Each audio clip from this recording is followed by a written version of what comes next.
Hey guys, tonight we're going to do something a little different. We're stepping into a time machine, no fancy buttons, just your imagination and my slightly sarcastic voice, and landing somewhere cold, damp and full of regrets, the medieval winter. You, dear listener, are about to survive one. Or try. No promises. In fact, you probably won't survive this, but hey, what else are you going to do at 11:47 PM while scrolling YouTube in bed, half under the blanket and pretending tomorrow isn't real? So before you get comfortable, take a moment to like the video and subscribe, but only if you genuinely enjoy what I do here. I'm not hunting numbers, I just like knowing this sleepy trip is keeping someone company. Let me know what city you're listening from and what time it is. That's always my favourite part, seeing the comments roll in from places I'll probably never go, like Helsinki or Bakersfield. Now, dim the lights, maybe turn on a fan for that soft background hum, and let's ease into tonight's journey together. You arrive just as autumn is wheezing out its final soggy breath. The leaves are no longer crisp or golden, just matted, brown sludge kicked up by passing carts and clinging to your shoes. The air smells of cold wet wool and something vaguely barnyardy. It's not romantic. It's not cottagecore. It's just cold. You're standing on the edge of a small smoky village somewhere in 14th century Europe. You don't speak the local dialect, but it won't matter. People mostly grunt, nod or shout about firewood. And if you thought winter meant snowmen and holiday cheer, no, winter means dread. It's something they start preparing for in the spring, panic about in summer, and just sort of accept with clenched teeth by autumn. The goal is simple: survive until April, without freezing, starving, or catching something fatal from your neighbours. The first thing you notice, besides your own breath misting constantly in front of your face, is how deeply grey everything is. The sky is grey. The muddy paths are grey. Even the thatched roofs look tired and ashen. Your clothing is wool, roughly spun, and it itches everywhere. No modern moisture-wicking layers, no thermal socks, just scratchy wool tunic, maybe an underlayer of linen if you're lucky, and hand-me-down shoes that feel like soggy bread bags tied around your ankles. Your stomach already rumbles, and you haven't even done anything yet. That's the thing, calories are currency here. Every step you take, every log you drag, every breath you warm costs energy. You'll spend all day trying not to spend energy, while simultaneously needing to do exactly that to stay alive. Winter's cruel little paradox. Someone waves you toward a house, or what passes for one. It's a single room, low ceiling, thatched roof drooping with damp. The door creaks like it's apologising. Inside, the air is warmish, but thick with smoke from a small fire smouldering in the centre hearth. No chimney, of course, just a hole in the roof. You inhale and immediately cough. Everyone else has smoker's lung and soot-lined nostrils by age 7. It's cosy. In the same way an oven is cosy if you're a turkey. You try to sit, but the only bench is already occupied by 3 children, a goat and someone's elbow. So you squat near the fire, careful not to get too close. You've heard stories of people catching their wool cloaks on fire in their sleep. Actually, one guy in the next village supposedly rolled into the hearth one night and roasted himself like a rotisserie hen. His nickname now is Crispy Tom. No one misses him. You try to get comfortable. It's not possible. The floor is packed earth, damp from years of spilled soup, foot traffic and goat pee. You curl your fingers into your sleeves and try to breathe through your mouth to avoid the combined aromas of unwashed feet, smoke, and what you suspect is rotting cabbage. A baby starts crying somewhere in the room, and someone else immediately shushes them, quietly but urgently. Not because it's bedtime, but because sound travels in winter, and with sound comes attention. Bandits are rare but not unheard of, especially when snow hides footprints and food is scarce. Outside, the wind is picking up. It howls through the trees, threading through every crack in the wall like a ghost with cold fingers. There's a steady drip from somewhere behind you, probably snowmelt finding its way through the thatch. You glance up. A spider stares back from the beam above. You name him Edgar and wish him a good night. This is how your winter begins. It's not about cozying up with a mug and a book. There are no mugs. There are no books. Just the slow, creeping dread of weeks, months, of darkness, cold and hunger. But hey, the moon's out and someone just passed you a piece of stale bread, so things are looking up. Historical fact of the night. Most peasants lived in single-room homes shared with animals during the winter. That shared body heat wasn't a bonus, it was survival. Quirky fact, people believed that sleeping too close to a wall in winter could cause wall sickness. a totally made-up affliction blamed on the cold seeping through stone and infecting the spine. Ongoing scholarly debate.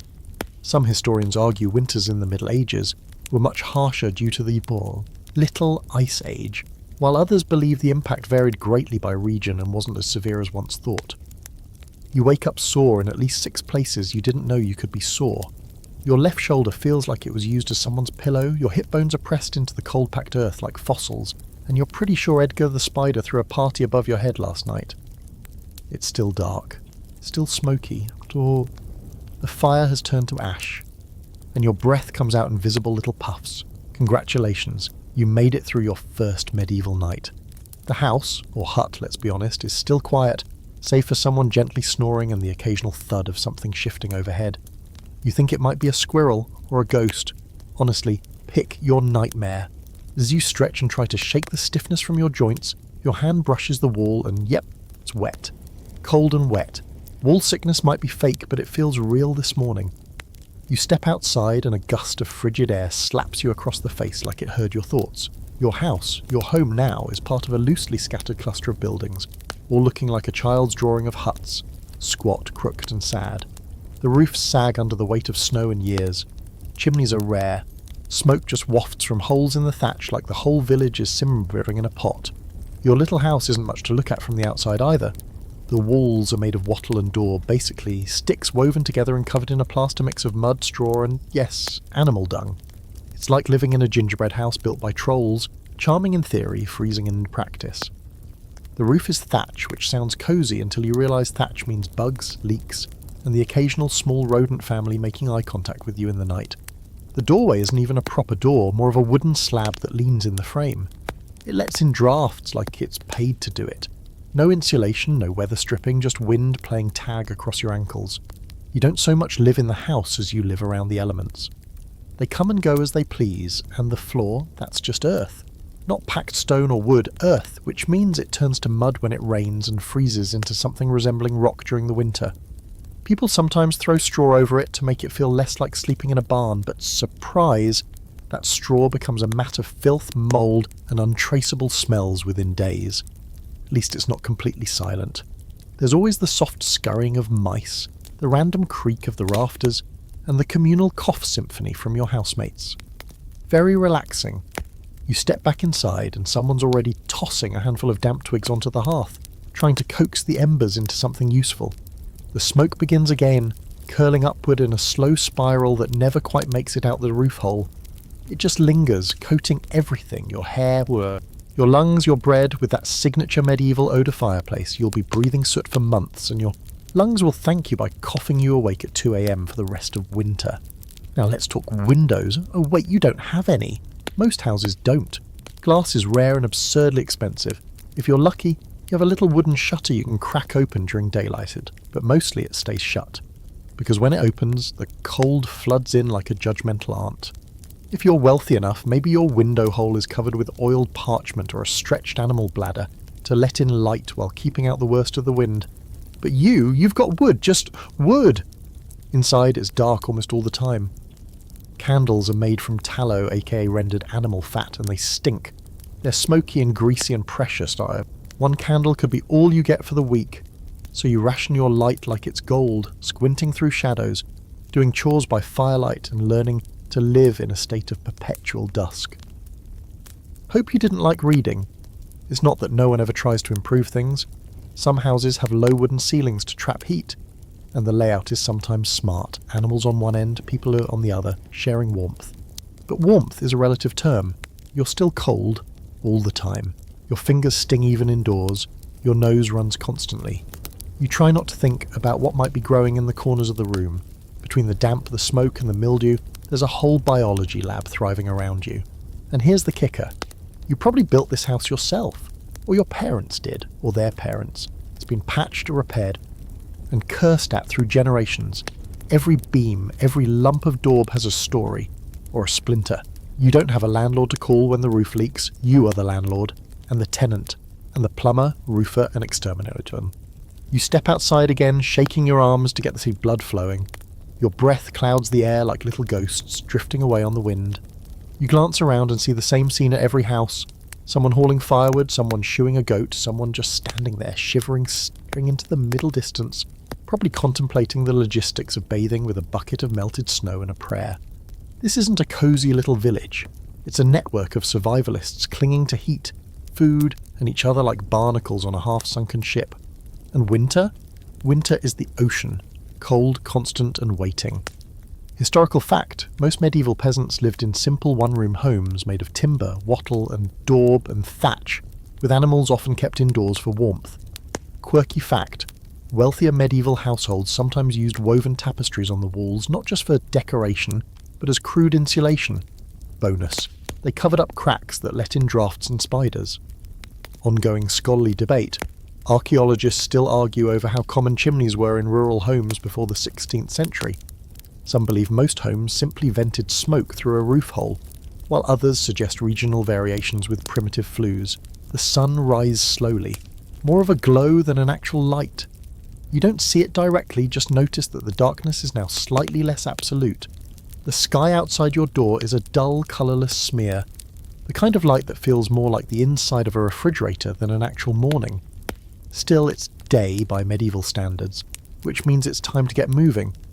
You can't afford to waste daylight, mostly because there isn't much of it. In winter, you get maybe 8 usable hours, and that's being optimistic. Your first task is to relight the fire. Again, you poke the grey ashes with a stick, hoping to find some smouldering coal hiding underneath like a secret treasure. If not, you'll have to beg a hot coal from a neighbour. Fire is communal. If yours goes out, it's not just inconvenient, it's dangerous. In fact, the whole village is a system of codependence. Someone helps you relight your hearth today, you give them a ladle of broth next week. Forget rugged individualism. Out here, isolation means death by cold, hunger, or just being too stubborn to ask for help. So you blow gently on the embers, add a twist of straw, some dry twigs, and hope you don't just smoke yourself into unconsciousness. The fire catches, a miracle, and you feel your fingers tingle back into painful life. Not warm yet, just not frozen. That's about as good as it gets. Next up, finding more fuel. Because here's a fun little winter truth. You're always low on firewood. Always. No matter how much you cut, drag, chop or hoard, it's never enough. A decent blaze eats wood faster than a drunk uncle at a wedding eats sausages. In autumn, you might have stacked it in big leaning piles outside your house, proud and slightly smug. But by midwinter, that pile is a memory. The logs are gone, burned, or damp and mouldy from snow seepage. So you venture into the woods with your axe. If you're lucky enough to own one, or more likely a hatchet that's already dull from years of abuse, your fingers sting, your breath is a cloud, and every step crunches on frozen ground. You pick dead branches off trees, cut through fallen logs, and drag your haul back like a medieval pack mule. No one's paying you for this. There's no gym, no Fitbit, just survival reps. It's not just the cold that makes this miserable, it's the wet cold. That bone-deep dampness that slips through every layer and settles in your joints. You can wrap yourself in cloaks, scarves, or even burlap sacks, but eventually you're soaked with snowmelt and sweat, and when you stop moving, instant freezer mode. That's when you understand the genius of movement as warmth. Don't sit. Don't stop. Stop. Keep the blood flowing or the cold will find you. Back home, you stack the wood beside the hearth. Inside, this time, so it dries out, or at least pretends to. The fire crackles a little stronger now, and the whole room smells like wet moss and smoke. It's not cosy, but it's something. Let's talk about light, or the lack of it. Your house is dim even during the day, especially with the shutters closed to keep out the wind. That leaves the fire as your primary light source. It flickers and dances, creating shadows that turn every hanging cloth and slumping neighbour into a potential demon. Candles? Maybe one or two, but they're reserved for special tasks like mending clothes, or helping someone deliver a baby without stepping on a chicken. You'd think torches would be more common, but they're really not. They eat fuel too fast and make too much smoke for small enclosed spaces. So people lean into the dark. You learn to see with what little light you've got, and honestly, your eyes adjust better than you'd expect. It's all very moody, like you're living in a medieval film noir. The dark isn't just outside, it seeps into everything. Without sun, your body starts to feel heavier. Time becomes a blur. Did that happen this morning or yesterday? How many days has it been since you saw the sun? You forget. Your internal clock drifts. There's a reason people believed winter was a season of spirits, ghosts, and bad omens. When it's cold, wet, and black outside, your brain fills in the blanks. The fire flickers lower now, and you try to stretch your legs without bumping into a sibling or a sheep. It's getting smoky again, and your eyes burn.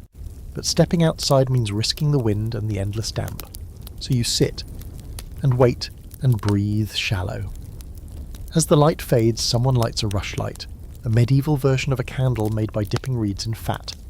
It gives off a sad yellowish glow, and lasts maybe half an hour if you're lucky. Long enough to stitch a hole in a sock or pick a splinter out of your palm. The shadows it casts make the room look like a haunted puppet show. Cozy. You're starting to get a real feel for the rhythm here. Darkness, fire, smoke, damp, repeat. You measure your days not in minutes but in tasks. Did we relight the fire? Haul the wood? Patch the roof? Good, that's a win. Now sit down and breathe through your sleeve to avoid coughing your lungs out. Historical fact, firewood was a constant concern in medieval life. Shortages could be deadly in winter, especially for the poor who couldn't afford to buy timber or coal. Quirky fact, in some towns, stealing firewood was considered such a serious crime in winter that you could be fined, whipped, or even thrown into a freezing cell for a night, ironically guaranteeing you'd need even more firewood after. Ongoing scholarly debate. Historians still debate how much access common villagers had to nearby forests. Some argue forests were heavily protected by local lords, while others believe wood gathering was largely overlooked during that harsh winters out of necessity. Your clothes are, let's call them, functional, because calling them clothing implies a level of design and comfort that doesn't quite exist yet. In truth, what you're wearing is less of an outfit and more of a collection of old fabrics clinging together out of shared trauma. Layers are your only defense against the creeping cold, and layering isn't about fashion, it's about survival. You wake up cold, you layer. You go outside and it's colder, you layer again. You go to bed still wearing half of it, because peeling it off feels like giving up on life. The base layer is usually linen, if you're lucky, but not the soft, buttery linen your modern bedsheets are made from. No, this is rough spun stuff, probably full of seeds and little knots, and it scratches like it has unresolved issues. On top of that comes wool. Glorious, scratchy, never quite dry wool. Your main tunic, likely your only tunic, is made from it. Then maybe a second tunic over that if you inherited one from a cousin, or found something not too moth-eaten in a market pile last spring. It's all in earth tones, because dye costs money, and you don't have any. Underwear? Ha! That's not really a thing. You might have a linen braise, basically a medieval diaper tied at the waist, and hose, which are long, thick stockings, tied to a belt to keep them from falling down. You'll be hiking them up all day anyway. There's no elastic, just strings and frustration. If you're a woman, you wear a shift, a heavier dress, and an apron-like overdress. All of it layered until you resemble a slightly depressed onion. Now, don't forget your outer layer, the cloak. This is your most important item. It's your coat, your blanket, your windbreaker, your towel, your pillow, and on desperate days, your privacy curtain. It might be fur-lined if you're wealthy or extremely lucky. Otherwise, it's more wool. You pin it at the shoulder with a brooch or tie it with a cord. If it gets wet, and it will, you're going to carry the smell of wet sheep for the next 3 days. Your shoes? Think hard leather wraps, not fitted boots. Basically slabs of cowhide moulded into a shoeish shape tied with leather thongs. They leak, they crack, they make your feet feel like cold cuts. Socks are usually strips of cloth wrapped around the feet, or if you're upper class, real knit wool socks that feel like having a treasure on your toes. But most peasants make do with foot wraps and prayer. Washing clothes in winter? Bold of you to assume you wash them at all. It's too cold, the water's frozen and this, and the idea of stripping down to scrub fabric is laughable. You just shake off the worst dirt and keep going. The clothes stiffen with sweat, soot and rain, forming a sort of second skin. At a certain point, it feels like your tunic has become part of your soul. Still, you do your best to keep things mended. A tear in your cloak is a direct invitation to frostbite. If your hose rips, good luck walking through the snow without turning blue. You spend evenings stitching by firelight, pricking your fingers and cursing softly while a cat, a cousin, or a random chicken tries to sit on your lap. Sometimes you try to dry your clothes by the fire. You hang them on a rack or lay them across a stool, but if you get the distance wrong, they smoulder. You learn this the hard way when someone's sleeve starts to smoke and the whole room jumps up yelling, "Fire!"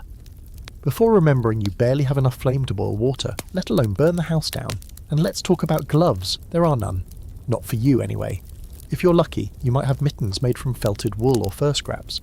But mostly, you just tuck your hands under your arms or into your cloak and hope for the best. Your fingers stay numb until spring, and even then they may not fully forgive you. You're cold constantly, even indoors. The layers help, but they're never quite enough. Your ears sting, your nose drips, your knees ache. Every time you step outside, the wind punches through the wool like it's made of lace. You try to keep moving, stomping your feet and flexing your hands, but the cold always finds the gaps, the spot between your sleeve and glove, between your hose and tunic, right where your cloak opens when you bend over. And yet, despite all this, people still try to accessorize. A coloured hood maybe, dyed with onion skins or madder root. A little embroidery on the hem of a dress. Passed down from someone who once had enough leisure time to stitch flowers by candlelight. Little details that say, yes, I'm freezing to death, but I still care a little. But nothing prepares you for those sudden snowstorms that roll in with no warning. You're outside, minding your business, trying to split firewood or haul water, when suddenly the sky turns white and the wind howls like a vengeful ghost. You pull your cloak tight, lower your head, and trudge forward with your face half frozen, your lashes crusted with ice. Every step is a negotiation. Every minute is a decision to keep going. Historical fact. Wool was the primary material used for medieval winter clothing due to its insulating properties, availability and water-resistant lanolin content, though it was rarely fully waterproof. Quirky fact. In extremely cold weather, people sometimes stuffed their shoes or sleeves with straw or moss for extra insulation. It was itchy, but it worked. Kind of. Ongoing scholarly debate. Some historians believe medieval peasants were more resilient to cold due to early exposure and tougher lifestyles, while others argue high rates of winter mortality point to inadequate protection against the elements. At some point it hits you, an unavoidable truth that makes your stomach sink deeper than the frozen mud outside. You need to pee, and not in an "oh, I'll go later" kind of way. No, this is the kind of need that creeps in with the quiet intensity of a winter storm and refuses to be ignored. You try bargaining. Maybe you can wait until morning. Maybe you can shift your position, cross your legs, pull the cloak tighter. But deep down, you know, the time has come. So you stand slowly, carefully, so as not to wake the entire pile of humans, animals, and questionably alive blankets huddled in your one-room house. The fire has burned down again, of course, and your breath is already fogging. You grab your cloak and wrap it around your shoulders like it can protect you from what's about to happen. Not just the weather, but the spiritual damage of walking into a medieval night to find the bathroom. Now here's the fun part. There is no bathroom, no outhouse, no latrine, no chamber pot if you're a peasant, and you are. That's a luxury for richer folks. You have two choices: the designated waste pit, outside the village limits, or if you're feeling rebellious and lazy, anywhere behind the house where you won't be seen and where it won't contaminate the water supply. Which in winter is more difficult than you'd think. You step out into the cold, it bites your cheeks instantly, sharp and predatory, and your nose starts dripping like it's auditioning for a sad flute solo.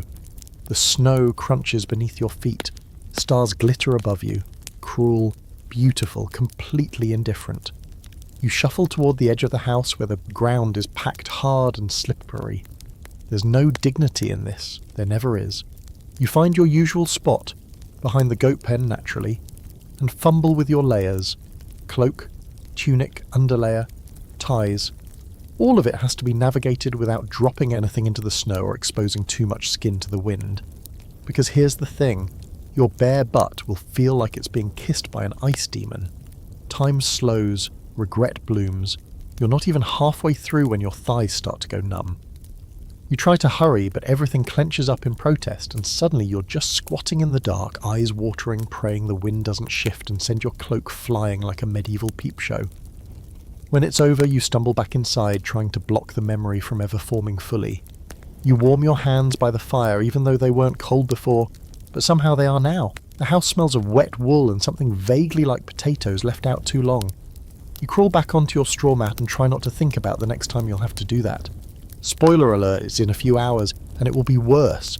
And don't even get started on what happens if you have diarrhea. No one talks about it, but they all know. You see the look in someone's eyes when they come back from the woods looking defeated, pale, slightly damp.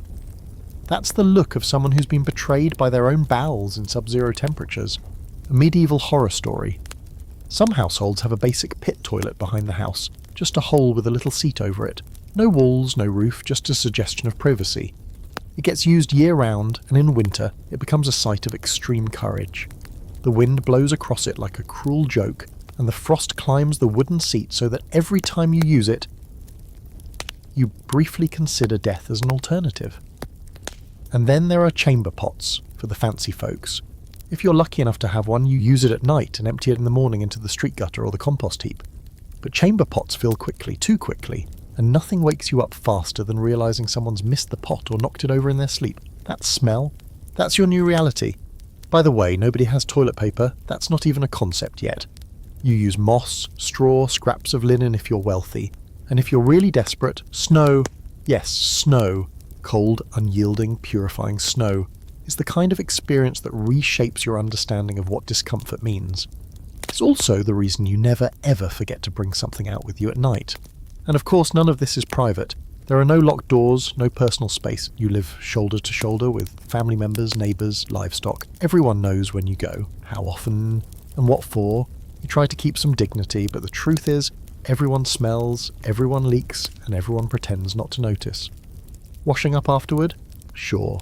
In theory, if you can break through the ice in the bucket outside. You splash your hands with water so cold it makes your bones ache. Rub them together with a handful of ash or soap if you're lucky, and then try not to scream as they turn bright red. Drying them means sticking them in your armpits and waiting. It's fine. Everything's fine. The next morning you hear the village gossip before the sun even rises fully. Someone slipped on frozen dung behind the granary and twisted their ankle. Someone else had a rat chew through their boot while they slept. Another person tried to go during the night and accidentally stepped into the waste pit. All true. All treated with equal parts horror and grim laughter. You're all in this together. Suffering is communal. Historical fact, most medieval villages lacked indoor latrines.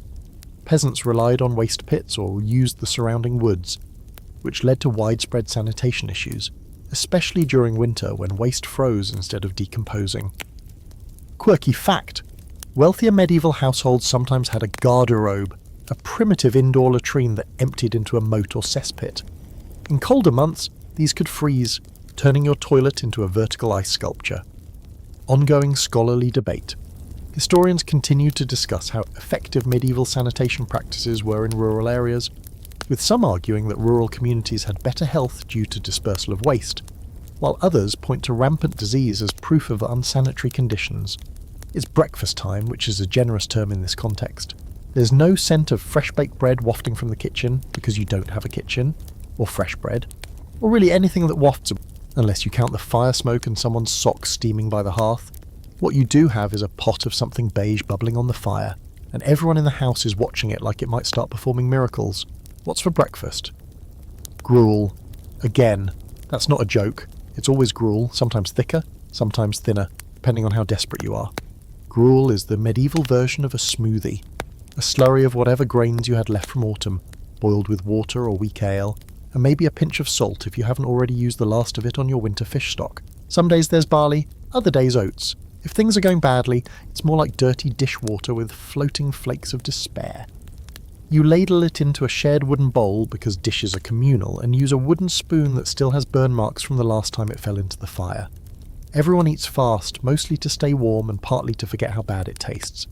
You try not to chew. Chewing means noticing the texture. You don't want to notice the texture, there's something gritty in there. Maybe a bit of sand from the millstone. Maybe a weevil. You don't ask questions anymore. If you're lucky, really lucky, there's a heel of bread. It's rock hard. You could probably use it as a weapon. You dip it into your gruel to soften it just enough to not break a tooth. This is what passes for culinary innovation. Soaking your stale bread in your bland porridge and pretending it's new. Meat? Don't even think about it. That was for harvest festivals or the occasional Sunday stew if someone managed to snare a rabbit or had a chicken that stopped laying eggs. You're in the deep, dark belly of winter. Hunting is nearly impossible. The animals are hibernating, the forests are silent, and you're too cold to bother setting traps. The livestock you do have, if you have any, is being rationed. The chickens are still useful. The pigs, if not already slaughtered in late autumn, are huddled in barns trying not to freeze. Killing them now would be wasteful. Meat must be stretched. It's measured in crumbs. Dairy. Ha! The goats and cows barely produce anything in this cold. Their feed is frozen, their water's ice, and milking them is a game of frozen fingers and low expectations. Every drop of milk is precious. Most of it goes toward making cheese earlier in the season, because that stores better. Now you might get a thimbleful of curdled leftovers. Maybe, on a good day. You glance around the room. Everyone is eating in silence. Not because they're unfriendly, but because mealtime is serious business. No one wants to talk about how this is all there is, how the stores are already low and it's only midwinter, how that one barrel of salted herring is starting to taste odd. You all know it. No one says it. And yes, salted herring is technically a food. A food that smells like it's challenging you to a duel. The preserved fish was stored in barrels months ago, packed in salt so aggressive it could mummify a camel. By now, it's leathery and sharp-tasting and honestly a little suspicious. But it has calories, and calories are gold. So you choke it down with your porridge, eyes watering, nose running, wondering if food poisoning or starvation will get you first.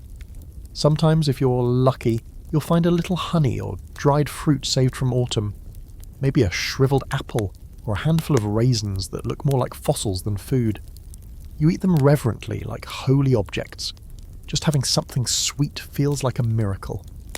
For a second, your brain forgets you're in a snow-covered thatch hut surrounded by soot and unspoken fear. Then it's back to reality and cold porridge. You scrape your bowl clean, not because you're particularly tidy, but because you can't afford to waste anything. Then you rinse it with hot water, again, not for hygiene so much as to avoid attracting mice, and leave it near the hearth to dry. Watching the steam rise like some kind of culinary ghost saying, "This is your life now," and just to add insult to indigestion, it's not just about having food. You need to make sure it stays unspoiled. Which is hard when your house is full of smoke, damp, and rats with no sense of personal boundaries. In theory, the winter cold should preserve food, but sometimes it freezes solid, making it impossible to chip off a piece without a hammer. Other times it thaws just enough to rot. You're constantly in this grey area between frozen, edible, and is that moving? You've also developed a very complex relationship with cabbage. Cabbage is always in your life. You store it in barrels, hang it in nets, stew it into mush, pickle it, and yes, eat it raw when it's the only green thing that hasn't died. It smells awful. It tastes worse over time. But it keeps you alive. If you're lucky, it keeps you regular. If not, well, back to the frozen outhouse situation. By the time you finish eating, you're not full. You're less hungry. That's the best you can hope for. Your stomach isn't satisfied, but it's not actively yelling. That's a win. Historical fact. In winter, most peasants relied on preserved foods like salted meat, dried legumes, root vegetables, and gruel made from grains. Fresh produce was almost non-existent until spring. Quirky fact, black bread made from rye or barley was common in winter, and often so dense and dry that people used it as makeshift plates, or cut it into trencher slabs to sop up stew before eating the dish itself. Ongoing scholarly debate. Some scholars argue that medieval diets were more nutritionally balanced than we assume, especially in rural areas where people grew their own vegetables, while others point to chronic malnutrition during winters as evidence of widespread deficiency. Once breakfast, if we're still calling that beige paste breakfast, is over, you shift gears into what can only be described as the hunger loop.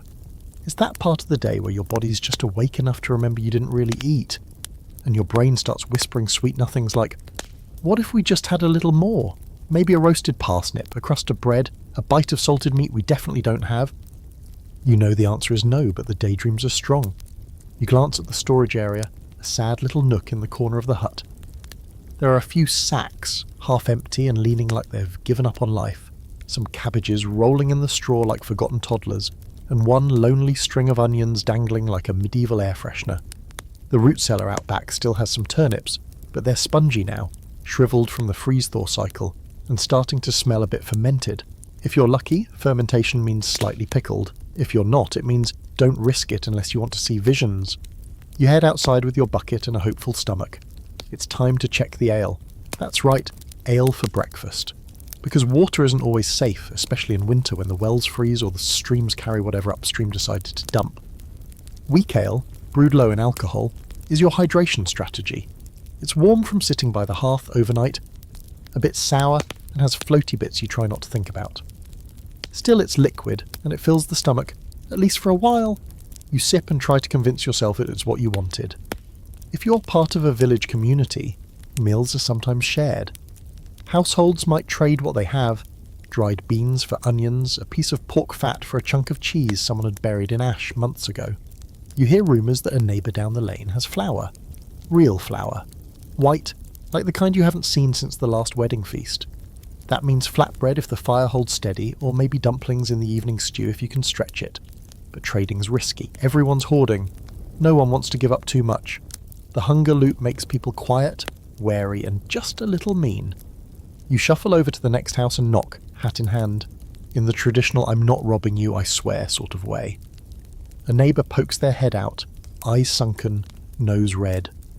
They look like you feel, always cold, slightly suspicious, and vaguely cabbage-scented. After a tense barter involving a withered carrot and 2 eggs you'd rather not part with, you score a small sack of rye flour. Triumph. You practically skip home, or at least limp faster, since your boots are still leaking and your left foot might be forming its 3rd blister of the week. Back at home, the mood lifts. A meal with flour feels like a holiday. You and your housemates mix it with water and a pinch of salt, actual salt, and shape little cakes to cook over the hearth. There's no pan. You just use a flat rock warmed in the fire. The cakes sizzle slightly and everyone gathers around, eyes wide like kids at a birthday party watching the candles. They're dense, chewy, and taste like ashes, but they're different, and that's enough to lift the room. Of course, the good vibes don't last, because an hour later, you're hungry again. You start thinking about what you'll eat tonight, even though you already know. Soup. Always soup. Winter soup isn't so much a recipe as it is an exercise in humble improvisation. You take what you have, which is usually not enough, boil it in a cauldron until everything surrenders its flavour, and then add more water. It's mostly water. The kind of meal that leaves you full in the stomach and empty in the soul. On nights there's a bone for flavour, one bone, passed from one household to the next like a culinary talisman. If you're lucky, you get to use it for a day or two, extracting the last molecules of taste before sending it along. You call it bone stew, but that's generous. It's hot, it's wet, and it might have a few bits of dried pea or a sliver of leek if someone remembered to save one. You soak bread in it and call that dinner. You begin to obsess over food. It's all anyone talks about. Did you hear someone snared a rabbit? What about the miller's daughter? Did she really have eggs last week? That neighbour who disappeared? Did he leave? Or did someone just really need protein? You joke, but it's not a joke. People get desperate. In lean years, there are stories. People boiling leather belts, eating bark, that one man who swore acorn stew would work, only to be found hallucinating under a tree, muttering about squirrels. The line between survival and suffering is paper thin in winter. If a shipment doesn't come, if a harvest was poor, if a rat chews through a grain sack, or the snow floods your root cellar, any one of these things can set off a chain reaction. You start skipping meals to make the food stretch. You stop cooking altogether, just chewing on raw roots and hoping for the best. You tell yourself spring is coming. It always comes, doesn't it? But for now, you stir your watery stew, sip your ale, and try not to look at the dwindling pile of cabbage stubs. You tell yourself it's fine, you're alive, that's what matters. Hunger's just a feeling, like love, but colder. Historical fact. In winter, peasants often relied on one-pot meals like pottages and stews made from dried legumes, root vegetables, and scraps of meat or fat, cooked for long periods to stretch flavour and calories. Quirky fact, perpetual stew was a common practice where a single pot of stew was kept simmering for days or even weeks, with new ingredients added as available. Some towns passed down stew traditions like heirlooms. Ongoing scholarly debate. Historians continue to debate the average peasant caloric intake during medieval winters. Some suggest subsistence-level diets met only minimal energy needs, while others argue that the body adapted over time to periods of scarcity. Just because it's winter and you're cold, sore, hungry, and vaguely convinced that cabbage is plotting your downfall doesn't mean you get to sit around all day. That's a myth. The cosy idea that winter in the medieval world was a time to rest after the harvest, lounging by the fire with nothing to do but wait for spring. Cute. Completely wrong. Because here's the truth. The work doesn't stop, not for snow, not for frostbite, and definitely not for you. You get up from the fire, which by the way, is now more smoke than flame, and you step outside into a world that bites. The snow has crusted over, glittering like it's trying to look beautiful, but under that delicate sparkle is a sheet of solid ice that wants you to fall and meet your ancestors. Your boots barely have soles left, your toes are numb, and you're carrying a bucket, which makes you feel about 20% more miserable. What are you doing? Hauling water? Again, you do it every day. You walk to the well or the stream if the well's dry, break through the ice, scoop out what little liquid hasn't frozen solid, and carry it back before your fingers give out. You're not just doing this for drinking. Water's needed for cooking, feeding the animals, and if someone in the house still has standards, maybe even washing a face or two. Not bathing. No one's that ambitious. If the well is frozen solid, you switch to snowmelt duty. That's exactly what it sounds like. Shoveling buckets of snow and melting it by the fire. One full bucket of snow gives you about 2 mouthfuls of water and a full hour of realising your life choices. It's slow, tedious, and somehow both wet and dry at the same time. And when you're not dealing with water, you're feeding the animals. They didn't magically disappear when it got cold. The chickens still need grain, the goats still need hay, and the cow, if your family has one, needs to be milked. Except now, feeding and cleaning them involves slipping through frozen mud, dodging low beams in the barn, and making sure nothing collapses from the weight of the snow on the roof. You try not to think about the stories. Last winter, someone's barn gave out and crushed 3 sheep and a pig. The pig was half eaten by the time anyone found it. Resourceful, yes. Traumatizing, also yes. And milking? That's a whole adventure. Your hands are freezing, the cow is cranky, and the milk comes out warm, which would be nice if it didn't immediately cool to lukewarm slime the second it hit the pail. Some people drink it raw, others try to turn it into soft cheese or butter, neither of which stores well in freezing damp conditions unless you've mastered the art of mould avoidance. Spoiler, you haven't. Next, someone has to repair the fence. That someone is you. The wood's warped from the cold, the nails, or wooden pegs, have popped loose, and the local wildlife, foxes mainly, have been testing the perimeter every night, looking for chickens to snack on. You hammer, tie and patch what you can, using rope that keeps snapping from the cold. Your fingers are stiff and red, and by the time you're done, your nose is leaking like an old jug and your joints feel like they're filled with gravel. By midday, meaning sometime between the sun reaching almost bright and slightly less dim, you're exhausted. But the day is only halfway done. You still have to help with spinning or weaving inside, or mend tools or chop more firewood. Always more firewood. If you're too slow, you'll run out before nightfall, and that means sleeping cold, which usually also means waking up sick. Oh, and speaking of tools, most of them are terrible. Rusty blades, axes with loose heads, rope that frays if you breathe on it wrong. Metal is expensive, and anything decent has been passed down through generations, patched and repatched, until it's more repair than original material. You sharpen your knife on a stone that barely works and pray it doesn't snap mid-cut. If it does, you're out of a knife. And that could be the difference between having firewood and not. And let's not forget that your lord still expects taxes and labour. Winter or not, your feudal obligations don't hibernate. If you're a villain or serf, you might be summoned to haul supplies, repair roads, or work in the lord's hall. No excuses. If you're too sick, you send someone in your place. If no one can go, you risk a fine, or worse. The lord steward doesn't care if you haven't eaten meat in a month, or if your kid has a cough that sounds like an exorcism. Work is work, and if your work is done, congratulations. Now go help someone else. The village runs on cooperation. And if someone's hut has caved in or their fire went out overnight, you help rebuild or relight. No one survives winter alone. Even the grumpiest neighbours, the ones who smell like fermented turnip and yell at birds, get help when disaster hits. You end the day with clothes soaked in sweat and melted snow, fingers stained with soot and mud, and muscles that feel like they've been personally insulted. You drag yourself inside and collapse near the fire, which has thankfully been kept alive by someone else. You don't even speak. Just sit there, cloak still on, steaming slightly like a dumpling. Tomorrow, it all starts again. Historical fact, in the medieval winter months, peasants continued working daily to maintain survival, hauling water, tending livestock, repairing tools and homes, and sometimes performing additional labour owed to their feudal lords.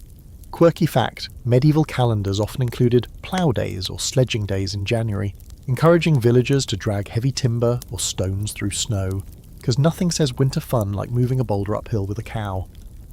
Ongoing scholarly debate. Some historians argue that winter labour patterns allowed more rest compared to summer's frantic pace, while others believe that the relentlessness of basic survival made winter just as demanding, if not more so, for medieval peasants. There's a weird, twisted kind of poetry in how humans can be starving and still throw a party. You'd think that midwinter, when food is scarce and spirits are lower than a rat's belly, would be the worst possible time to celebrate anything.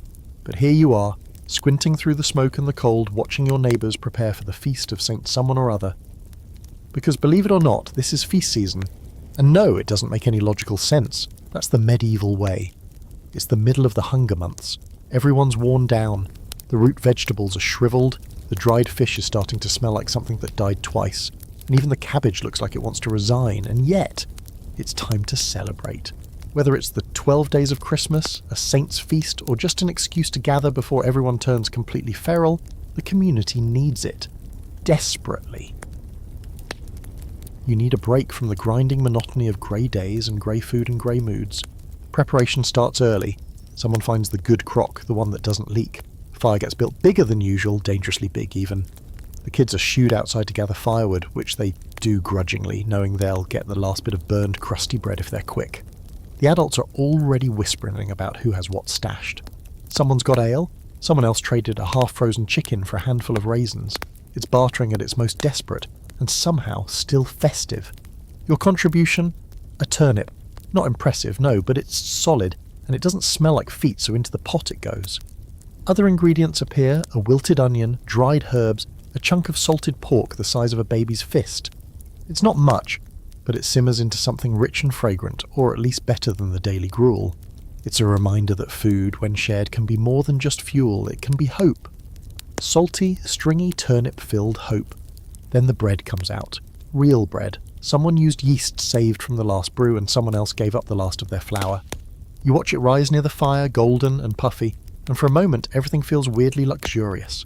A loaf of bread and some stew shouldn't make you this emotional.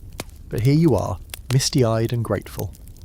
By the time evening settles in, if you can even tell the difference anymore, people are arriving, not in carriages, not in velvet robes, just cloaks and scarves stomping off the snow, carrying whatever scraps they could spare. One man brings a jug of strong cider that smells like vinegar and makes you cough on the first sip. Another woman has a cloth-wrapped bundle of dried apple slices, so leathery they might as well be bookmarks, but they taste sweet, and that's enough to make them feel rare. The music is human-powered. Someone has a fiddle with 2 strings left. Someone else beats a rhythm on the bottom of a bucket. People clap, stomp, hum along. No one's in tune. It doesn't matter. It fills the silence that winter has stretched over the village like a heavy blanket. There's dancing too. Awkward at first, because everyone's stiff and cold and pretending they don't have a dozen minor injuries. But then a child starts hopping around the fire and someone joins in, and before long it turns into a line dance that looks more like a shuffle of survival. You clap along, stomping the frozen ground into rhythm, cheeks pink from firelight and maybe a little from that cough syrup cider. You sit down to eat with your neighbours, yes, even the ones who've been annoying all season, even the ones who accused your pig of trespassing into their field. Tonight, everyone gets a little stew, a little bread, a little cup of whatever's been brewing in the corner. It's not enough to get full, but it's enough to feel something other than hunger. That's the real point. Stories start to bubble up. Not the grim kind, not the remember when the barn collapsed kind. No, these are older stories, half-remembered legends about saints, about talking animals, about ghosts who visit in the snow. Someone swears their cousin once saw the Virgin Mary in a puddle behind the church. Someone else recounts a tale of a man who was turned into a sheep for cursing at a priest. It's all absurd, it's all delightful. There's laughter, real laughter. Even the village miser cracks a grin, revealing a mouth like a haunted fence. You lean back, spoon scraping the last bits of stew from your bowl, and feel, just for a moment, warm. Not from the fire, not from the cider, but from being here, surrounded by people just as cold, just as tired, just as determined to outlast the frost. The night drifts on, and eventually, people start to leave, feet dragging, cloaks wrapped tight. There's no sleeping in tomorrow. Just more of the same, hauling, scraping, cooking, surviving. But tonight you danced. You ate food with flavour. You remembered that winter isn't just about endurance. Sometimes it's about defiance, a collective no thanks to the snow and the silence and the hunger.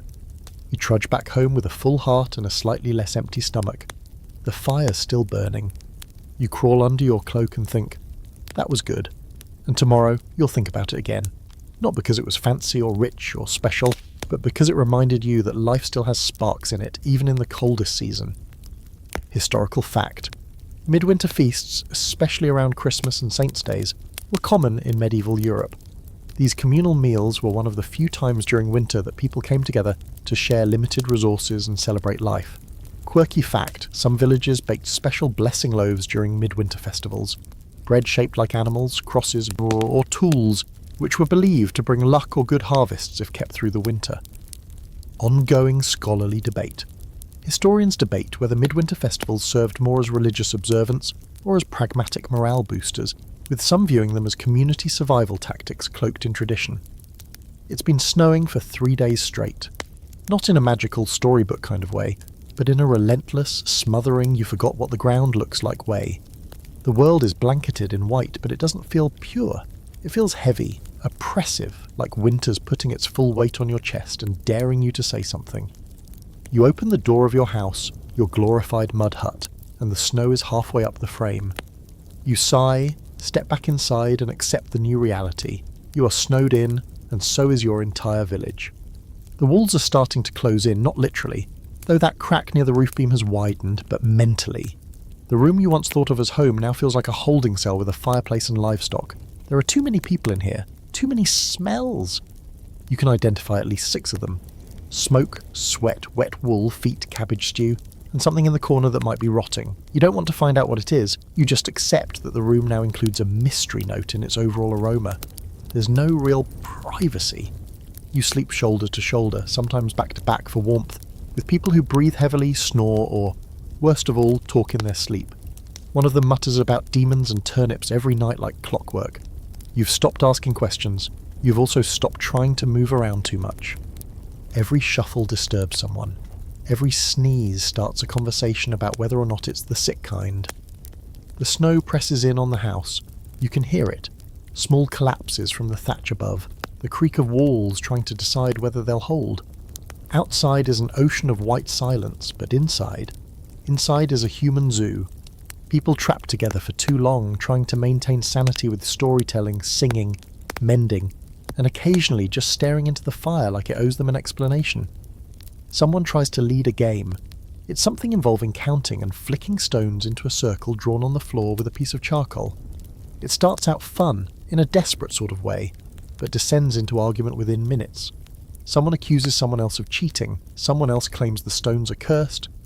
You decide to bow out and tend to the fire, which is now your default excuse for avoiding anything. The fire is low, again, because say it with me, you're running out of firewood. The snow has cut off access to your normal sources. You already burned the dry pile, the half-dry pile, and even the stuff that smells funny and probably came from a rotten beam. You're now eyeing the stool in the corner with a bit too much interest. Is it still furniture or is it fuel? In a few days, the distinction might stop mattering. The animals are indoors now, fully. The chickens are clustered in a basket by the door. The goat has taken up permanent residence near the hearth, and occasionally bleats in your face like it's demanding a better seating arrangement. The cow, if you have one, is near the back, chewing cud and radiating warmth, which you appreciate until the smell hits.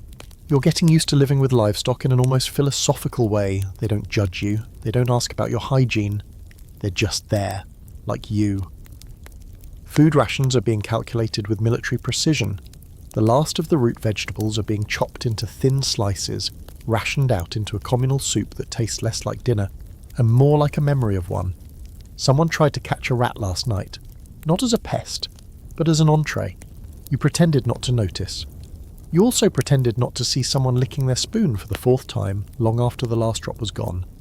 Cabin fever doesn't come all at once, it creeps in. Someone starts humming the same song every hour on the hour. Someone else begins rearranging the firewood into increasingly questionable shapes. A child begins speaking to a cabbage like it's a long-lost relative. You laugh at first, then you realise you're not laughing anymore. Then you realise you are the one talking to the cabbage. Its name is Herbert now. He's very supportive. Fights break out, of course, minor ones, petty ones. Someone ate more than their share. Someone took the warm spot by the fire. Someone won't stop coughing, and everyone is convinced they're about to spread something awful. You can't leave, you can't go far. The snow is up to your knees, and even if you could push your way through, there's nowhere else to go. So you stay, you stew, you imagine spring. Religious folks try to keep the mood lifted. They lead prayers, tell biblical stories, remind everyone that suffering is good for the soul. You try to believe them, but after the third sermon about Job, you're mostly just imagining throwing a log at someone. Not because you're angry, just for something to do. The days blur, you don't know what day it is anymore. Tuesday, Sunday, feast day, fast day, who knows? The only time that matters is when the fire needs tending and when the soup is ready. Someone suggests cutting a hole in the roof to keep time by the sun. That idea dies quickly when snow pours in like a slap. Eventually you start having strange dreams, food dreams, sunlight dreams. You wake up sweating under 5 layers of wool and scratchy linen, heart pounding because in your dream you had a full loaf of bread to yourself. No sharing, no mould, just warm, fresh bread with a bit of soft cheese. You've never been so sad to wake up, but you wake up. Every morning, despite the cold, despite the sameness, despite the goat snoring inches from your face, you wake up. And in the medieval winter, that's its own kind of triumph. Historical fact, snow-ins during the Middle Ages could trap entire villages for days or weeks, especially in mountainous or rural areas, severely limiting access to food, fuel and communication. Quirky fact, in some parts of Europe, snowed-in villagers used the time to repair fishing nets or make household items like brooms, toys and carved spoons, anything to stay busy and sane. Ongoing scholarly debate. Scholars debate how much cabin fever influenced medieval mental health during prolonged winters, with some suggesting high rates of seasonal depression, while others argue community life and religious structure help mitigate psychological strain. It starts with a sniffle. Just one.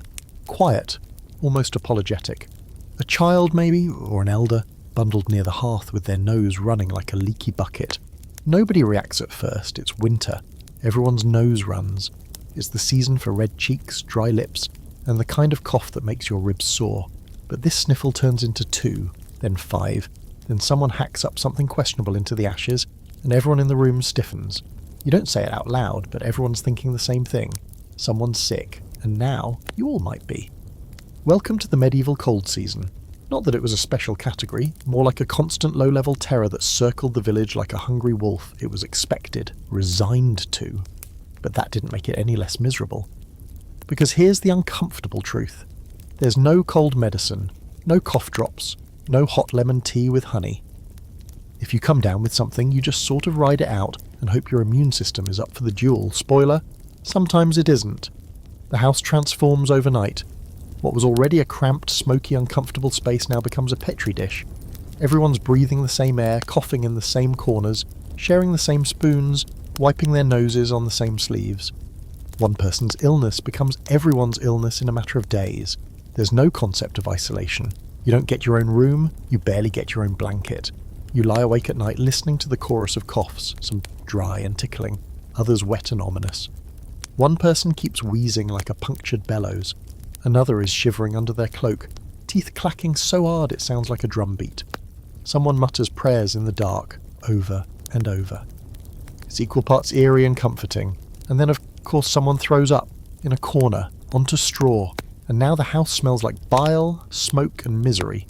You try to help, you fetch water, what little unfrozen stuff you have. You dampen rags and press them to hot foreheads. You scoop out bowls of weak broth, try to convince people to sip, not gulp. But there's only so much you can do with no medicine, no thermometer, and no real knowledge of what's even happening. Could be a cold, could be influenza, could be plague, though that word is only whispered. You've seen what real plague looks like, and this doesn't seem fast or deadly enough. Yet. The village midwife comes by wrapped in layers and clutching a pouch of dried herbs that smell like mouldy licorice and regret. She tosses something into the fire that makes the smoke go greenish and insists it will cleanse the air. You're not convinced. Someone burns dried rosemary and walks around the house waving it like a holy incense stick. You all pretend it helps. Other remedies come out, all equally questionable. Boiled onion poultices, garlic necklaces, strange salves made from pig fat and wildflowers. One person insists you should sleep with a spoon under your tongue to trap the fever. Someone else drinks warm ale with crushed peppercorns, declares themselves healed, and then collapses 10 minutes later. And then there's the leeches. Oh yes, the leeches. The midwife brings a little pot full of them. She insists they'll draw out the bad blood. And while you're sceptical, you're also desperate. So you let her place one on your cousin's neck. It wriggles happily and swells up like a little leather coin purse. Your cousin turns pale. Everyone stares. No one speaks. The leech is later tossed into the fire with what feels like excessive vengeance. As days pass, the sick either start to recover or don't. Some get stronger, their coughs quieting, colour returning to their faces. Others weaken, they stop eating, stop sitting up. Their breath gets shallow and raspy. You wrap them in every layer you can spare, but you know it won't matter. This house, this room, has seen this happen before. You've lost people in winters past. You remember wrapping their bodies, cold and still, in linen sheets and carrying them out into the snow to be buried in a shallow grave. The ground's too hard to dig deep. Sometimes the priest can't make it through the drifts to say the rites. You do your best. Say your own prayers. Mark the grave with a stone or a cross made from bundled twigs. It's not enough, but it's what you have. And what's worse, you can't even grieve properly. There's no time. If someone dies, their blanket gets reused. Their portion of food gets redistributed. Their name is spoken quietly, mournfully, and then life grinds on because the chores don't stop, the animals still need feeding. The fire needs tending, the living have to go on living. You find yourself checking your own symptoms, every tickle in your throat feels like doom. You start counting your breaths, monitoring your own coughs, watching the colour of your mucus like it's a weather forecast. Are you getting worse? Are you next? You don't know? All you can do is keep moving, keep warm, keep quiet. Eventually the illness moves on. It always does. Either because it runs its course or because it runs out of hosts. The survivors look thinner, paler, quieter. You all speak less. Now, there's a weariness in the air that even the fire can't push back. It's not just the cold that wears you down in winter. It's the closeness, the helplessness, the waiting. But you're still here. Your body still aches. Your throat is still sore. But you're here. You help bury the dead. You help care for the recovering. You mop the floor with snow and ash. You nod silently when someone thanks you. And then you sit by the fire, listening to the low crackle and the soft breathing of those who remain. Historical fact. Winter illnesses like influenza, pneumonia and dysentery were deadly in medieval times, due to poor sanitation, close living quarters, and limited medical understanding. Quirky fact. Some believed illness in winter could be prevented by sleeping with garlic under one's pillow, or hanging dried herbs over the door to ward off evil spirits. Ongoing scholarly debate. Historians still argue over the efficacy of medieval folk remedies. Some see them as complete superstition, while others believe certain herbal treatments may have had real medicinal effects.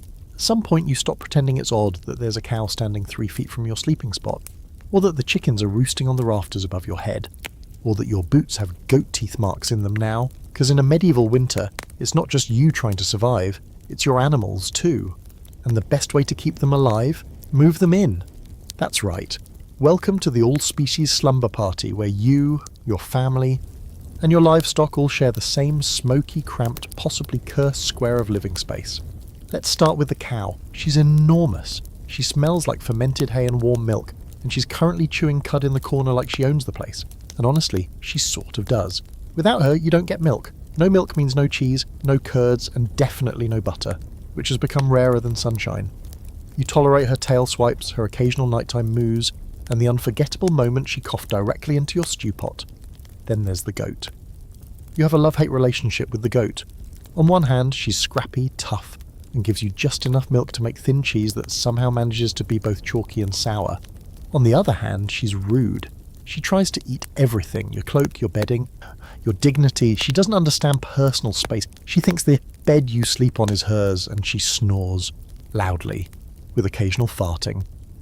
The chickens are the most chaotic of the group. They flap, they peck, they argue amongst themselves like feathered old ladies in a church pew. They're great when they lay eggs, golden, warm, precious eggs you cradle like jewels. But during winter, they mostly just strut around looking offended by everything. They roost in high places, so they spend the night dropping the occasional surprise onto your cooking gear. You've gotten very good at checking for gifts before making soup. Why bring the animals inside at all? Because it's either that or lose them to the cold. Barns aren't heated.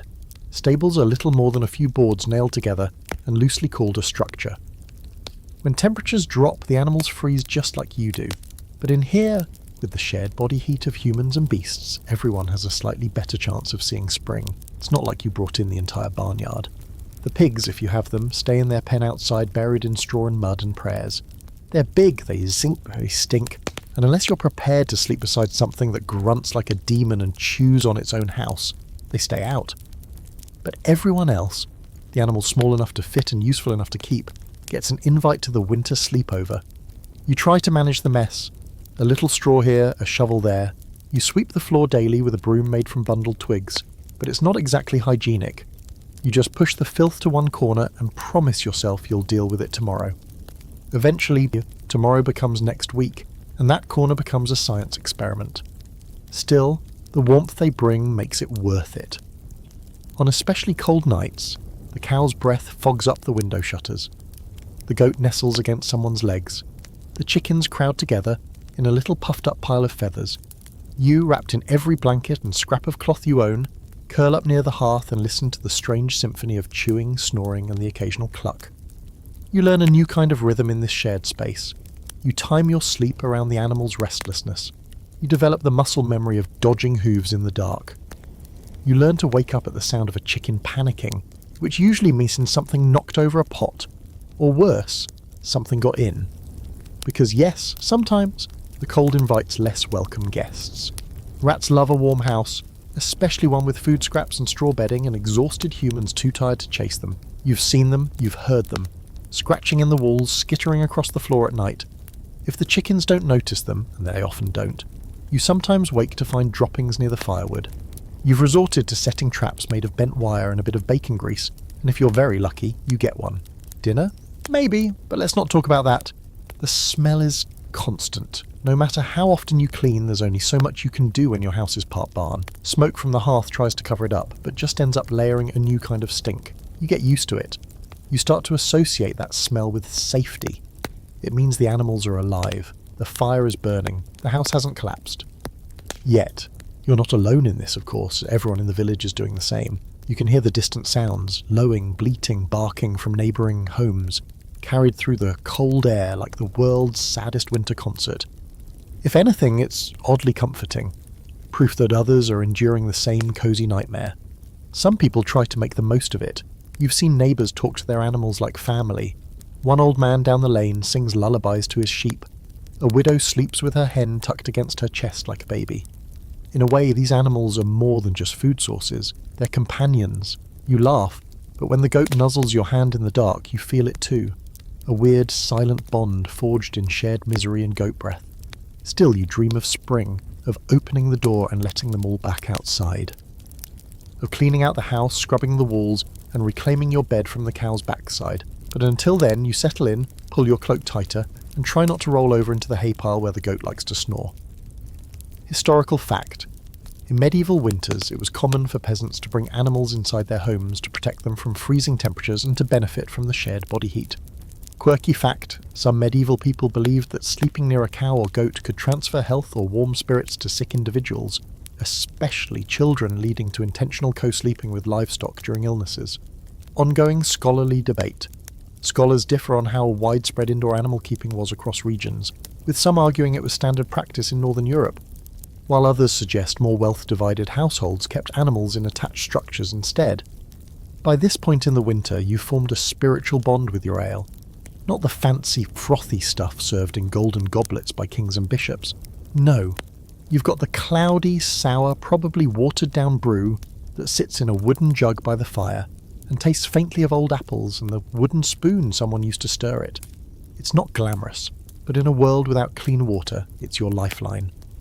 Ale isn't just a drink, it's a coping mechanism, a food group, and sometimes, if you squint, a therapy session in a mug. You drink ale when you wake up, not a lot, just a few gulps of small ale, a weak, low-alcohol version brewed for daily hydration. Think of it as the medieval sports drink. It's not meant to get you drunk, though sometimes it does if the batch came out weird. It's meant to be safer than the icy, potentially parasite-filled water that trickles in from streams or wells. Boiling water is fine in theory, but fuel's precious, and nobody wants to burn half the winter's wood supply just to make tea every day. So, ale it is. You drink it with your meals, before your meals, and sometimes instead of meals.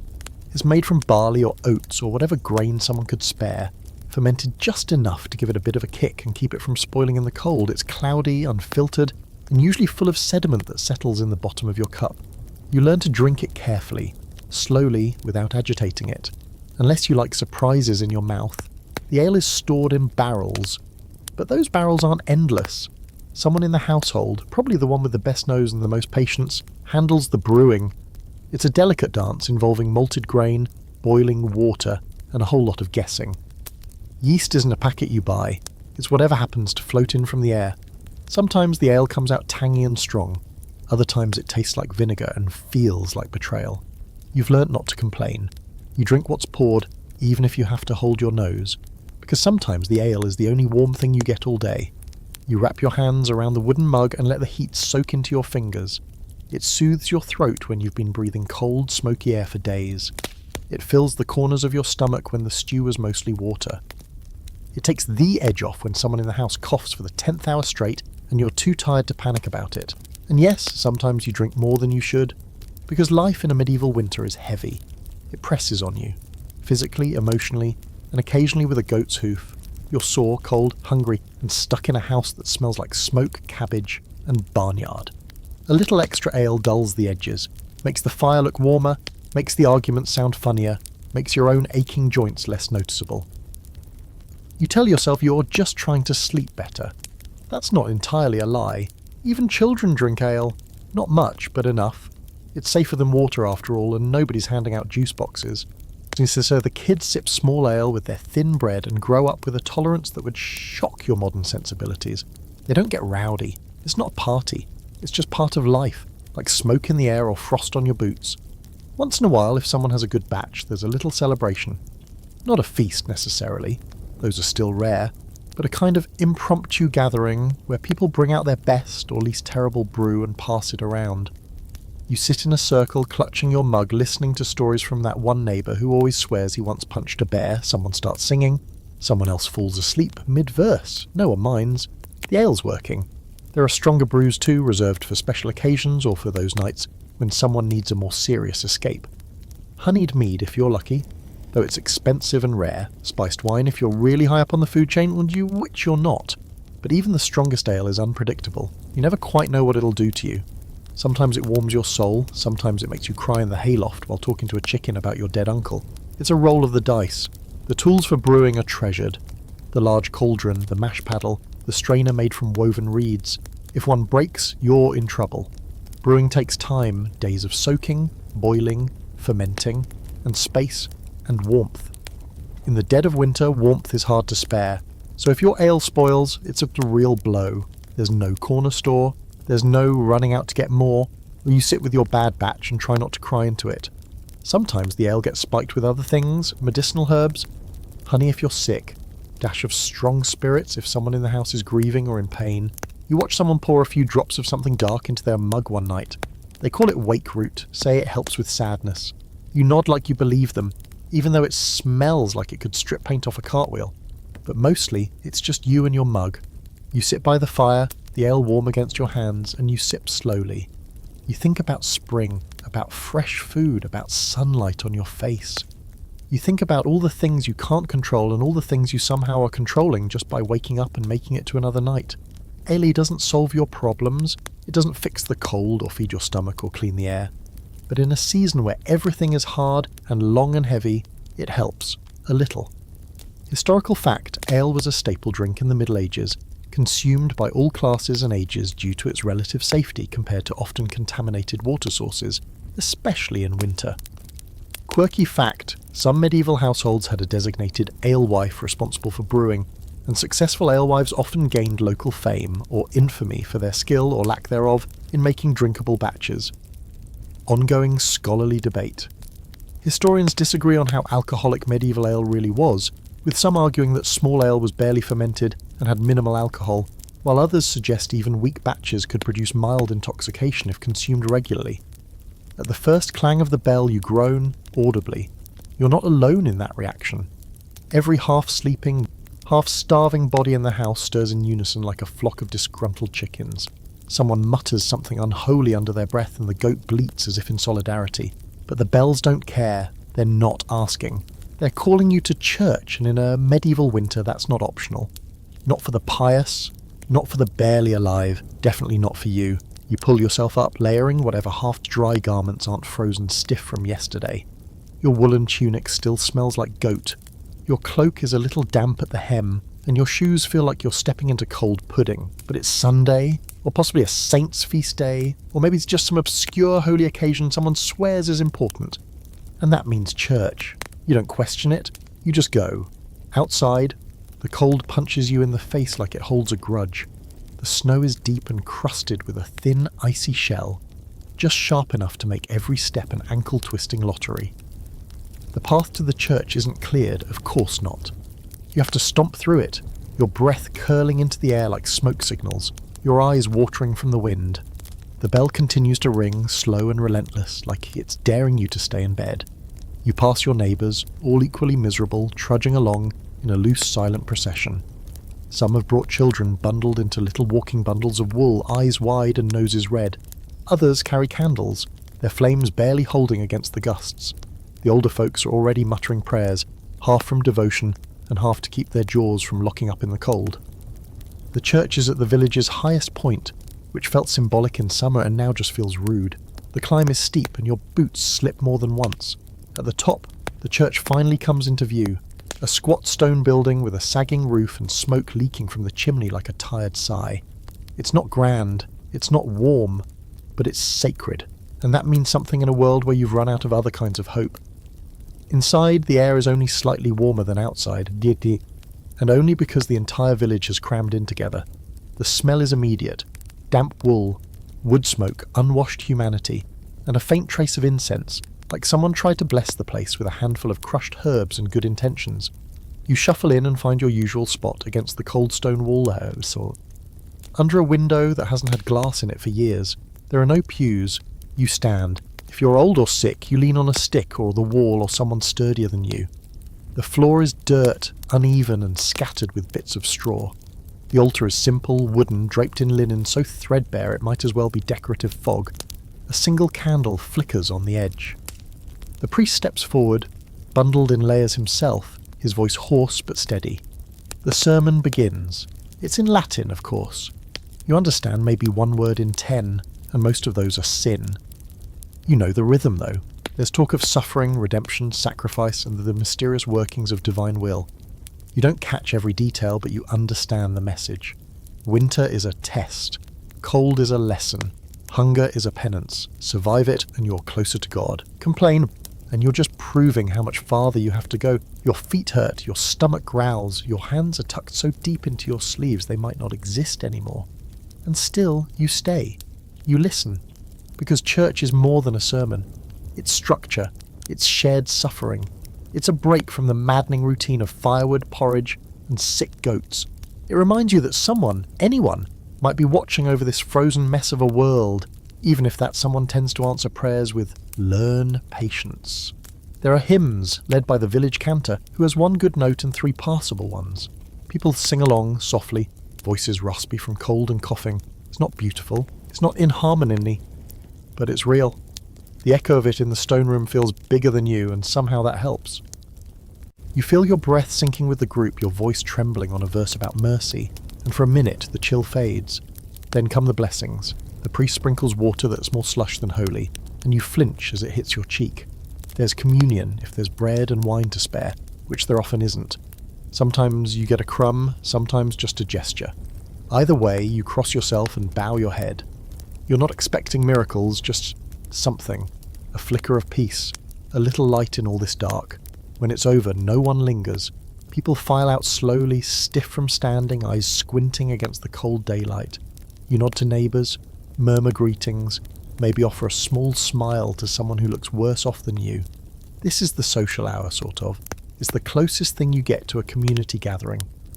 You might hear about someone who's run out of food, someone who's fallen through ice, someone who had a dream of spring last night and swears it was a sign.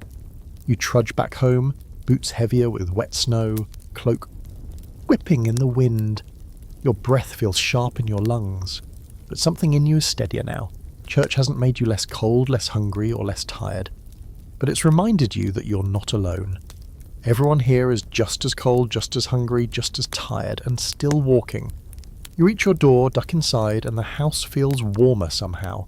The goat blinks at you like you've been gone a week. Someone's stirring something on the fire.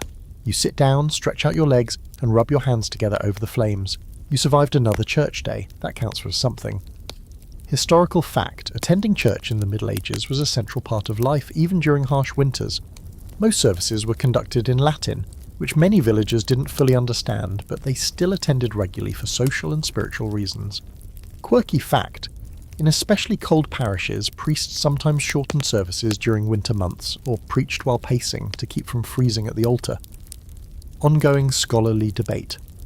Some historians argue church attendance provided psychological relief and social cohesion during the isolating winter months, while others question how much genuine comfort it offered, given the harsh conditions and limited accessibility for the very poor or ill.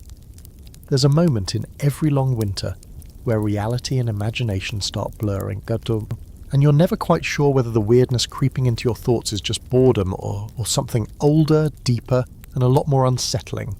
Because in the medieval world, winter isn't just a season, it's a portal. A time when the boundary between what's real and what isn't gets thinner than the ice over the well.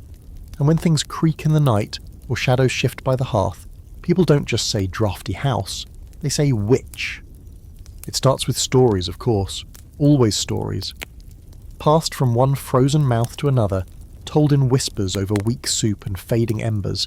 There's the tale of the woman who lives in the woods and talks to crows, the boy who vanished into the snow after laughing at a priest, the shadow that walks across frozen ponds but leaves no footprints. You roll your eyes until you're outside one night, taking care of the goats, and you do hear something in the woods. Something too heavy to be wind and too quiet to be human. Superstition isn't just bedtime entertainment here, it's survival strategy. You're told never to whistle after dark. Don't leave bread uneaten on the table, or the spirits might think you're wasting their blessings. Hang a sprig of juniper above the door, keep an iron nail in your pocket.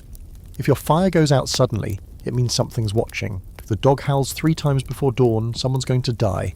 Maybe in the next village, maybe in this raw moor room. You try not to believe it. You're a modern thinker, by medieval standards at least.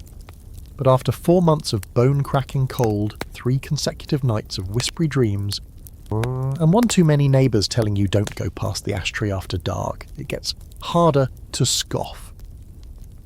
There's a girl in the village, midwife's apprentice, hair always a bit too wild, eyes that don't blink enough, who everyone watches just a little too closely. She says she was born during a storm, that she can feel when someone's about to fall ill, and that she talks to the dead only if they need something. You avoid her, mostly, until your sister gets sick and nothing else helps. Then you go knocking on her crooked door in the snow, and you don't ask too many questions about what's in the pouch she hands you or why she says, "Tell the fire, thank you." And then there are the omens. Everything's an omen in winter. A bird at the wrong time of day, a sheep giving birth to a stillborn lamb, a dream of someone's teeth falling out. People get twitchy, not just sad or stir-crazy, but spooked, tense, like the cold isn't just pressing on their bones but on their minds, like something's watching, waiting, feeding off the silence and desperation. The local priest tries to keep things grounded. He talks about temptation, the devil, the test of suffering. He warns against old customs, muttering about idolatry when someone tries to bless their doorway with ash or pours a little ale on the doorstep for the ancestors. But even he won't go outside after sundown during certain weeks. And once you see him quietly press his fingers to the church doorframe 3 times before locking up. Some families burn a Yule log through the darkest stretch of winter, keeping it lit for 12 nights straight to ward off evil. Others hang dried herbs from the rafters, wormwood, mugwort, rosemary, all supposedly protection against illness, spirits and ill will. You've done it too, you say it is for the smell. But really you sleep easier knowing it's there. And let's not forget witchcraft accusations. They don't fly around like they will in the centuries to come, but they're here, whispered, pointed, half-muttered in times of desperation, when the ale turns sour, when the stew spoils too fast, when someone's baby doesn't make it through the night. People look around. They remember who muttered something strange last week, who has too many cats, who doesn't go to church quite enough. It's terrifying. Because once the whisper starts, it doesn't stop. Someone can be your neighbour, your cousin, your midwife, and still be accused.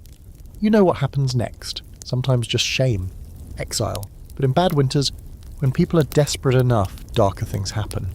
You've heard stories, you don't repeat them. Even in your own home, little rituals bloom out of the cold like frost. You notice someone tracing a symbol in the ashes before bed, a cousin tying a red string around their wrist, a child muttering numbers over and over before stepping outside. You don't interrupt. You start doing some of them yourself, just in case. One night the fire dies in its sleep. No one notices until the chill creeps into your marrow. You wake up in darkness, real darkness, the kind that makes you forget what sight is. You grope toward the hearth, fingers numb, breath shaking, and for just a second, just a flash, you think you see something move by the wall, a flicker of shape, a shadow that shouldn't be there, and then it's gone. Maybe it was nothing, so maybe you imagined it, maybe you didn't. You relight the fire with shaking hands, you whisper thank you, just in case. The next day everything's normal again. As normal as it gets, someone gets better, someone else gets worse. The snow is still falling, the food's still bland. You go outside to gather wood and the girl with the wild eyes passes you. She smiles, you nod, you don't speak, you just go on. One more day. Historical fact. Medieval Europeans often associated winter with spiritual trial and danger, believing that evil forces, demons and wandering souls were more active during the long dark months, especially around solstice and Christmas. Quirky fact, many households practice small protective rituals, like burning specific herbs, hanging rowan twigs, or placing iron near doors and beds to ward off spirits and misfortune. Ongoing scholarly debate. Historians debate how widespread genuine belief in winter witchcraft and supernatural phenomena was among medieval peasants, with some arguing it was a deep part of their worldview, while others suggest it was more folklore than conviction. It hits you slowly, like the cell creeping from the far corner of the room. A sharp, sour scent with a back-of-the-throat sting. Something's rotting, not the food this time. You've already made peace with the fact that everything you eat tastes like the underside of a wooden cart. No, this is something else. More human, more biological, because you're now deep into that wonderful winter chapter titled The Great Indoor Rot.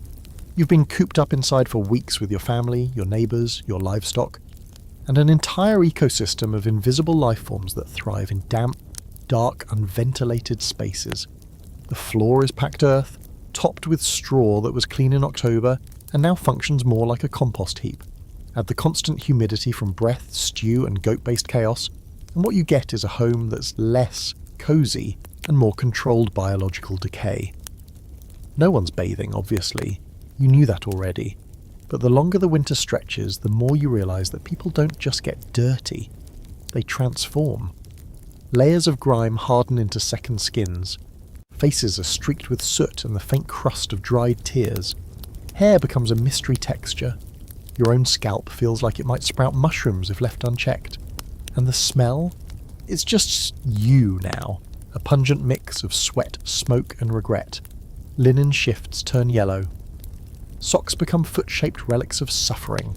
Someone has a rash they won't talk about. Someone else has a boil that everyone does talk about. You've long since run out of clean cloths, so now you rotate the least disgusting ones. Laundry in winter is a cruel joke. The water freezes, the soap runs out, wet clothes don't dry, they become icy sculptures of your poor decisions, so you just stop washing. You let it ride, let the layers form. Hope your stink is no worse than anyone else's.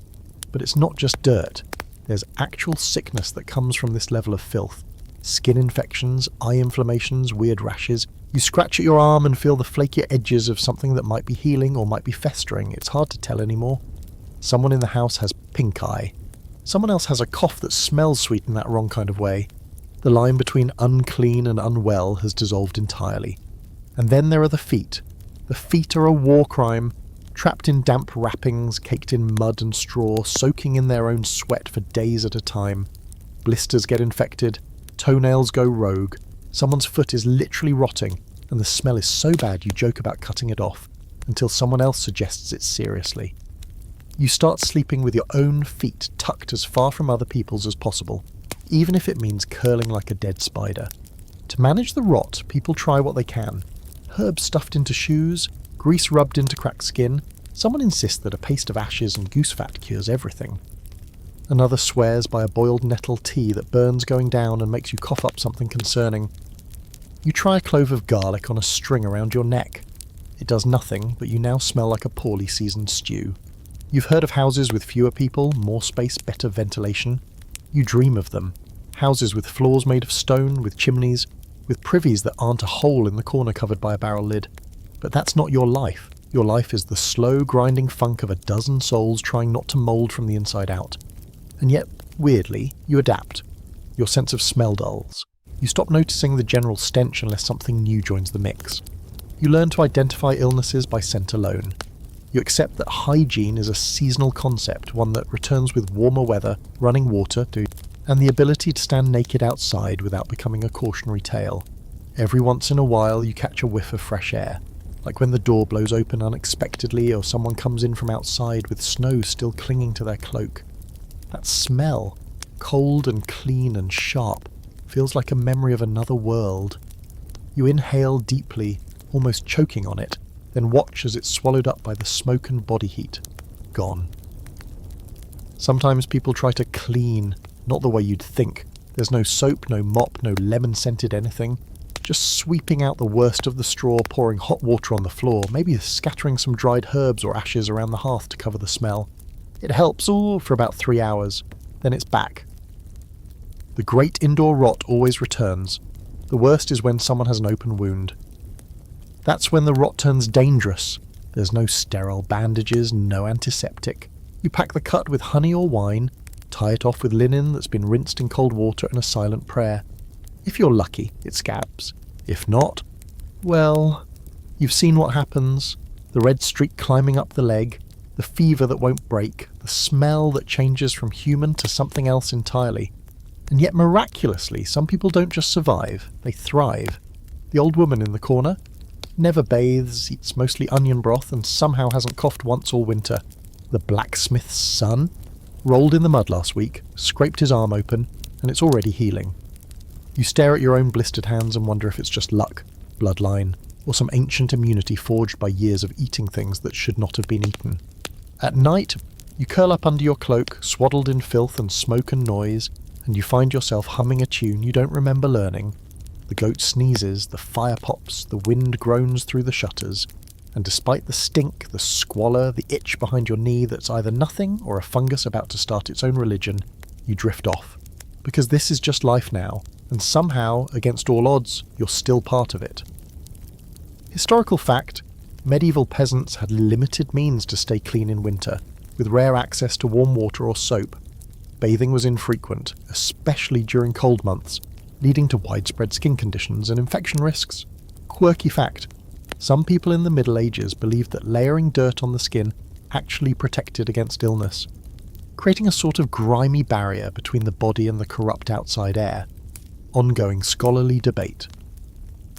While earlier historians assumed medieval hygiene was universally poor, recent scholarship suggests practices varied significantly by region and class, with some communities maintaining better cleanliness standards than others, even in winter. It's dark again. Not just to outside, everywhere.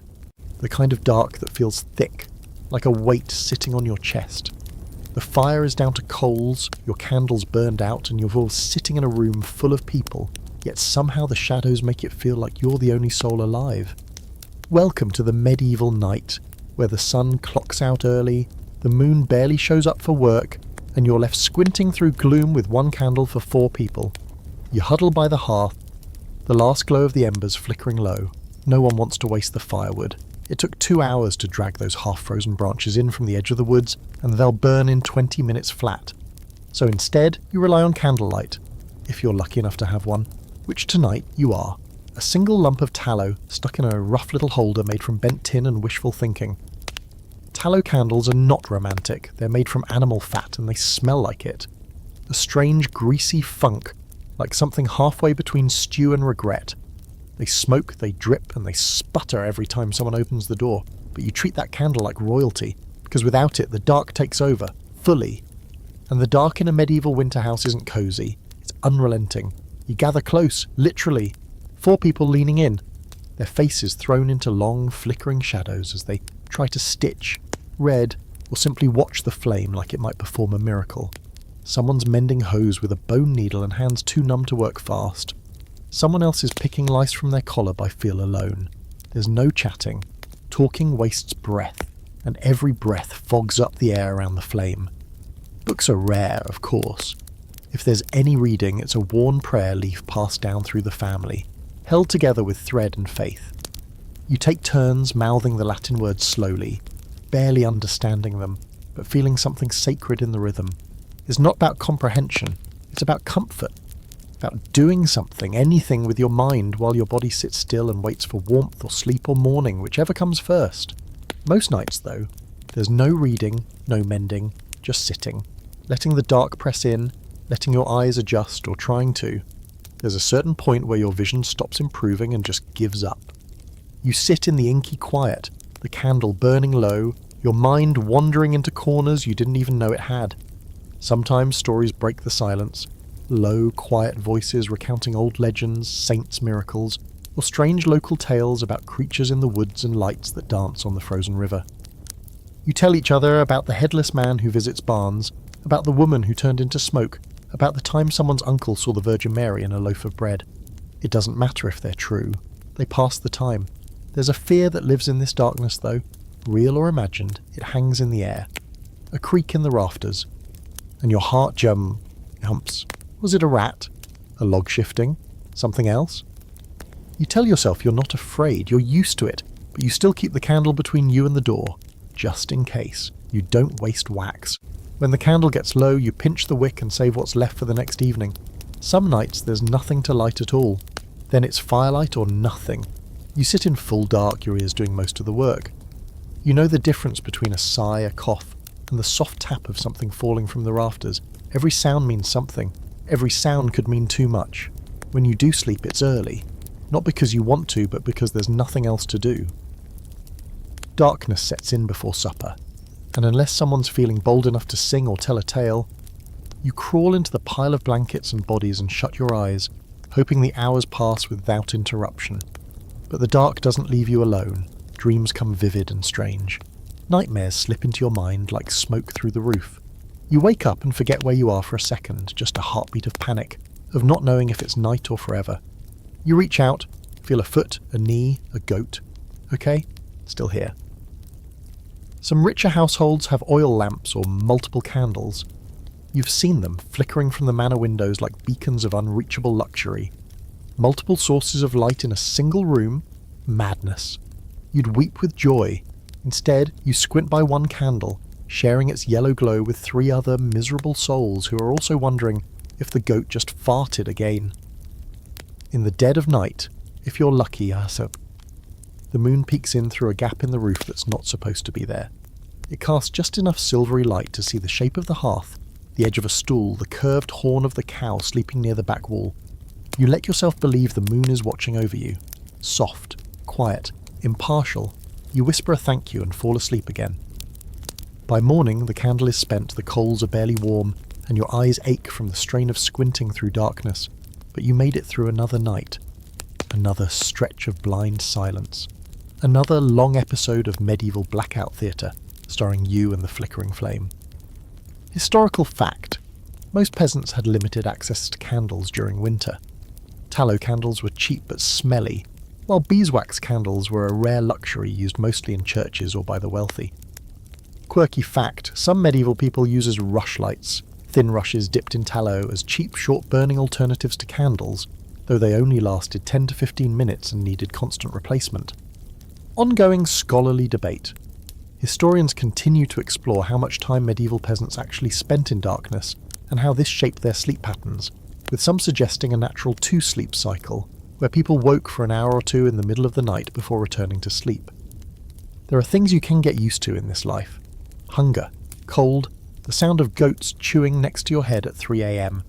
But what you will never truly adjust to is sharing your bed, and your life, with a marching army of rodents, fleas, and uninvited nighttime guests who don't care about your personal space or your emotional well-being. Let's start with the rats. They own the place now. You like to pretend you're in charge, that this is your home, your hearth, your mouldy mattress stuffed with straw and crushed dreams, but no, the rats remind you otherwise. They live in the walls, under the floor, above the rafters. You hear them scratching at night, little clawed feet scampering in an endless loop of foraging and mockery. Once you woke to find one perched on a beam above your face, staring down like it was contemplating philosophical truths. Or maybe just checking if you were dead yet. Traps don't work. You've tried the bucket trick, the stone on a stick thing, even that method where you leave out a chunk of pork fat tied to a string and hope it lures one of them to its doom. They're too clever. You caught one once, and 3 more appeared the next day like it brought back up. Sometimes you catch them chewing your candle ends. Sometimes they chew your shoes. You try not to think about what else they chew while you're sleeping. Then there are the mice, smaller, cuter maybe, less aggressive. But don't be fooled. They reproduce faster than you can blink, and they don't even pretend to be respectful. They skitter across your blankets at night, dive into your grain sack like it's a hot tub, and once, unforgettably, climbed into your hood while it was still on your head. You screamed, the goat screamed. No one slept that night. And now, let's talk about fleas. You'd like to imagine that lice are the worst it gets. That maybe if you just boil your underclothes every 3 weeks and rub yourself with ashes like a penitential saint, you'll be fine. You won't be. Fleas are the background static of medieval life. They're in the straw, the bedding, the clothing, the seams of your tunic. You can see them jumping, tiny black dots flinging themselves around with the energy of 1,000 demons. You scratch, constantly, until your skin is raw and angry and bleeding in thin red lines. The worst part? Everyone else is scratching too, so no one talks about it. It's like the village's open secret. Just a constant symphony of itches, groans, and the occasional mumbled curse as someone discovers a fresh bite in the middle of the night. The goat even scratches, which is somehow both funny and depressing. You try remedies, of course. You dust your clothes with crushed herbs, lavender, if you can find it, or wormwood, which smells like death but is said to ward off vermin. You boil your linens in salty water until they stiffen like boards. You hang your cloak in the smoke of the fire, praying that the stink will choke the fleas out. It never does. They are eternal. Sometimes someone brings home a dog. It seems like a good idea at first, a companion, a guard against intruders. But the fleas laugh in your face. Now they've just got another host. And the dog. He sleeps with you, snores like a bear, and occasionally farts so violently you wonder if his spirit is trying to leave his body. But you keep him, because somehow his warm body pressed against your legs at night is still better than facing the cold alone. Now let's talk about beds. Or more accurately, bed. Singular. Because in this house there's just one, a mattress stuffed with straw or reeds, laid across a wooden frame that groans in protest every time someone rolls over. Everyone shares it. You, your siblings, your cousins, possibly an aunt who appeared one day and never left. Sleeping head to foot is the only way to make it work, though that also puts someone's crusty toes right next to your face. You've learnt not to breathe through your nose. No one undresses fully. It's too cold, too crowded, and frankly, too dangerous. So you sleep in your day clothes, wrapped in a patchwork of cloaks, blankets, and whatever furs haven't been turned into mittens. If you're on the edge, you shiver. If you're in the middle, you sweat under the weight of too many bodies. There's no ideal spot, only less worst ones. People talk in their sleep. Some snore. One person wheezes like an accordion and has done so for years. You've accepted it. What you haven't accepted is the occasional bed invader, not the human kind, but the ones with 6 or 8 legs. Spiders, mostly harmless, but bold. Once, a beetle the size of a walnut climbed over your forehead and nearly gave you religion. You're still not over it. And then, of course, there are the bedbugs. You didn't even know what they were at first, just mysterious welts, angry and clustered. That appeared overnight. You thought maybe it was the straw or a curse. But then you started seeing them. Tiny rust-coloured specks that vanish the moment you lift your blanket. You can't burn the bedding. You need it. So you live with them, and you itch, and you whisper threats into the mattress as if it's listening. You try not to scream in the night. You try not to slap your skin raw. You try to remember that these are just the background characters of your life, the pests and parasites and rodents that came with the house like badly behaved roommates. They're not trying to kill you, not directly. They just want a bit of your warmth, a bit of your blood, a bit of your food. But sometimes, lying in the dark, itchy and sleepless, with a rat scratching in the rafters and a flea biting your ankle for the 5th time, you wonder, am I the guest here? Did they let me move in? Historical fact. Medieval homes, particularly among the lower classes, were rife with pests like rats, mice, fleas, lice and bedbugs due to poor sanitation, close living quarters, and straw bedding. Quirky fact, people believed hanging herbs like pennyroyal or tansy could repel vermin, and some even stitched dried flowers into their clothing seams to ward off fleas and lice. The results were mixed. Ongoing scholarly debate. Scholars still argue over how effective medieval pest control measures really were, and whether infestation levels were as severe across all households or worsened by specific environmental and architectural factors. Love in the middle of a medieval winter is not what the poets promised. There are no moonlit walks across snowy fields, no stolen kisses beneath garlands of holly, just layers of itchy wool, zero privacy, and the constant smell of boiled cabbage.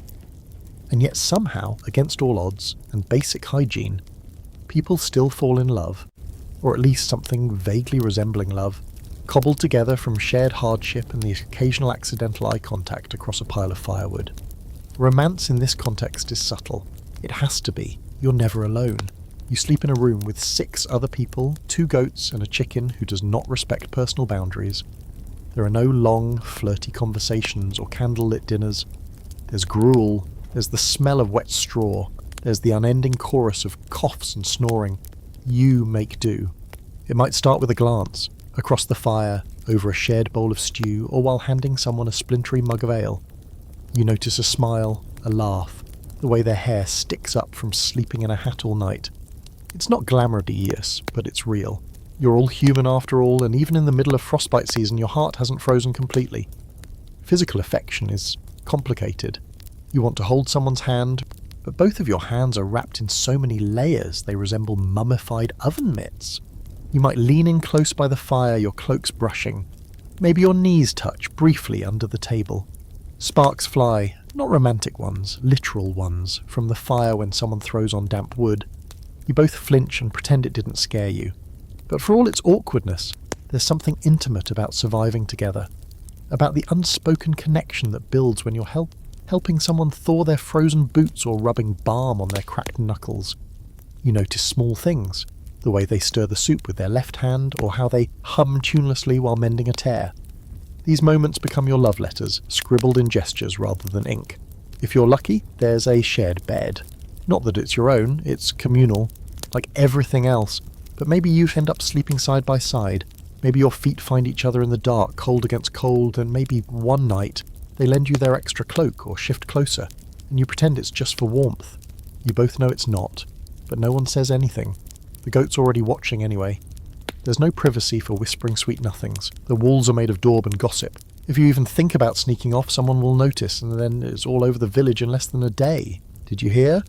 So-and-so was caught behind the barn with what's their face. Scandalous. Except everyone's secretly hoping it's true, because honestly, it's the most exciting thing to happen since the snow caved in old Henrik's outhouse. And if you do manage to steal a moment alone, behind the barn, in the storage loft, or while collecting firewood, you better make it quick. Between the cold and the constant risk of being spotted by a relative, it's less passion and more speed run. Still, it counts. A kiss in the snow, a whispered promise, a slightly too long hug that warms you better than the fire ever could. Then comes the question of marriage. It's not always about love, not in the way modern folks imagine it. Sometimes it's about survival. 2 families join together to share food, tools, labour. A dowry is exchanged. A pig, a blanket, a bit of land, and suddenly you're bound to someone who still smells faintly of root cellar. If you're lucky, it's the person you already cared for. If not, well, you learn to care, or you don't. Either way, the work goes on. And babies? Oh yes, they still happen. Despite the cold and the hunger and the overcrowded rooms, maybe because of them, there's nothing else to do on those long dark nights. No one's inventing calculus in here. So a little intimacy leads to a lot of responsibility. Pregnancy in winter is terrifying. Birth, even more so. The midwife is called, the room is cleared, the fire stoked. Everyone pretends not to hear the screams. If the baby survives, it's a blessing. If the mother does too, it's a miracle. But the affection isn't all physical. Sometimes it's a shared joke, a piece of bread handed over without being asked. Someone remembering how you like your pottage, not too watery if possible. Sometimes love is holding someone's hair while they're sick. Sometimes it's giving them the dry side of the bed. There are love tokens too. Not rings or jewellery, but small things. A carved spoon, a woven bracelet, a smooth stone, a stitched scrap of linen with your initials. You keep it in your pouch or tuck it in your boot. It's not expensive, but it's worth everything. A little piece of warmth in your otherwise frozen, bug-infested existence. You don't say I love you. That phrase doesn't exist in your world, not like that. You say, I saved you the cruh. You say, I checked the snare, it was empty. You say, you can have the warm spot by the fire. That's love. That's what gets you through. And heartbreak, it exists too. Sometimes people leave. Sometimes they die. Sometimes they marry someone else because their family needed an alliance or a debt needed settling. You cry quietly into your pillow or under your cloak. No one has time for dramatic sorrow. The animals still need feeding. But one day, maybe, someone brushes your hand while handing you a bowl of broth and your heart stumbles, again, just a little, and you realise the cold hasn't killed it completely. Historical fact. Romantic love existed in the Middle Ages, though marriages were often arranged for practical or economic reasons. Affection was usually expressed through acts of service and shared labour rather than overt physical displays. Quirky fact, in some regions, it was tradition for courting couples to bundle, sleep in the same bed fully clothed and separated by a wooden board or blanket to get to know each other under supervision. Ongoing scholarly debate. Historians debate how emotionally driven peasant relationships were compared to upper-class courtships. While some argue love played a minimal role in marriage decisions, others point to folk songs, letters, and oral traditions suggesting deep personal bonds among commoners. There are no snow days in the medieval world. No such thing as staying under the covers while school sends a message that class is cancelled. No school, really.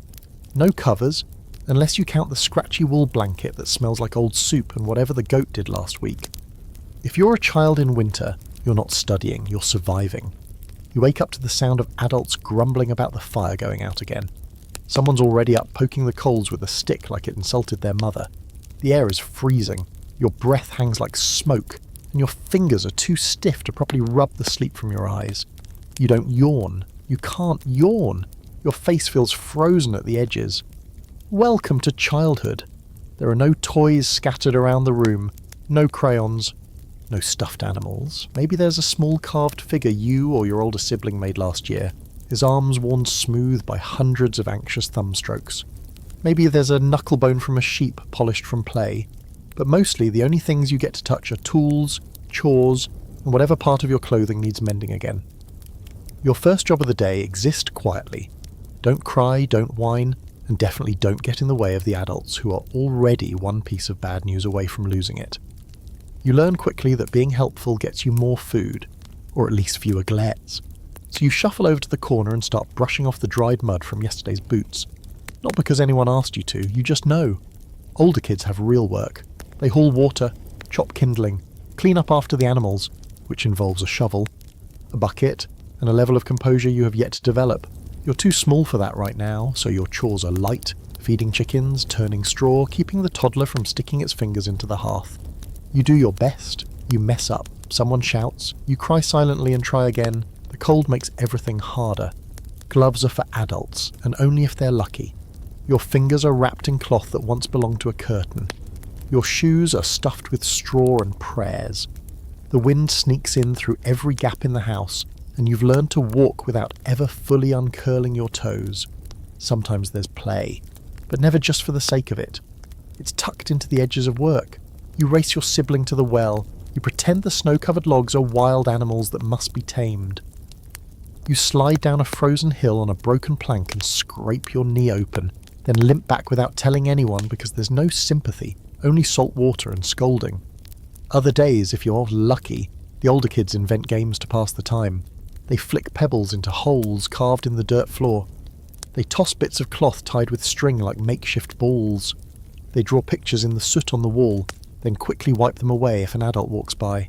You learn riddles, jokes, rhymes that don't make much sense, but make you laugh anyway. You're not sure where you heard them. Probably from someone older, whispering them on a walk back from the woods. Education? Only if you're church-bound.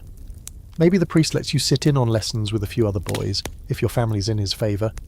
You learn your letters, just a few. You draw them into the frost on the window and feel like a genius. But mostly you learn by watching. How to fix a shoe, tie a snare, patch a tunic, find the good wood under the snow. You learn how to tell when a goat's about to give birth. when the wind smells like it's turning, when to stay silent in a room full of grown-ups. You learn fast. You have to.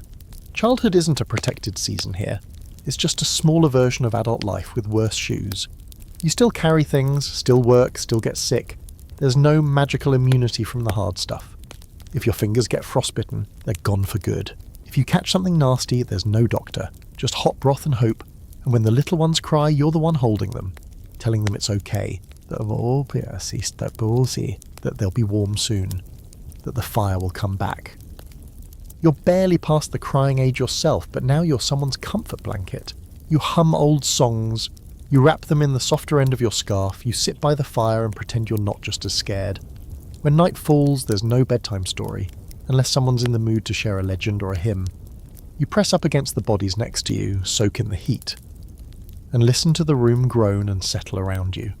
The darkness is vast, the future even more so, but you fall asleep anyway, tired enough to dream, strong enough to wake again. Historical fact: in the medieval period, children began contributing to household labour from a young age, especially in winter when survival required full participation from all able-bodied family members. Quirky fact: some children played with toys made from leftover materials, wooden spinning tops, rag dolls, or bones used as dice. Winter play often involved sledding on rough wooden boards or pretending to hunt in the snow. Ongoing scholarly debate. Historians continue to debate the degree to which medieval childhood was recognised as a distinct developmental stage. While some evidence suggests structured learning and affection, others argue that children were treated more like miniature adults once they could walk and work. You wake up to the sound of coughing, wet, deep dragging, and it's coming from the other side of the room. Not the "it's just cold out" kind, not the "I swallowed my gruel wrong" kind. This one sounds different. Heavier, like something stuck. You don't even have to look, you know that cough. It's the one that says someone is sick, and this could be bad.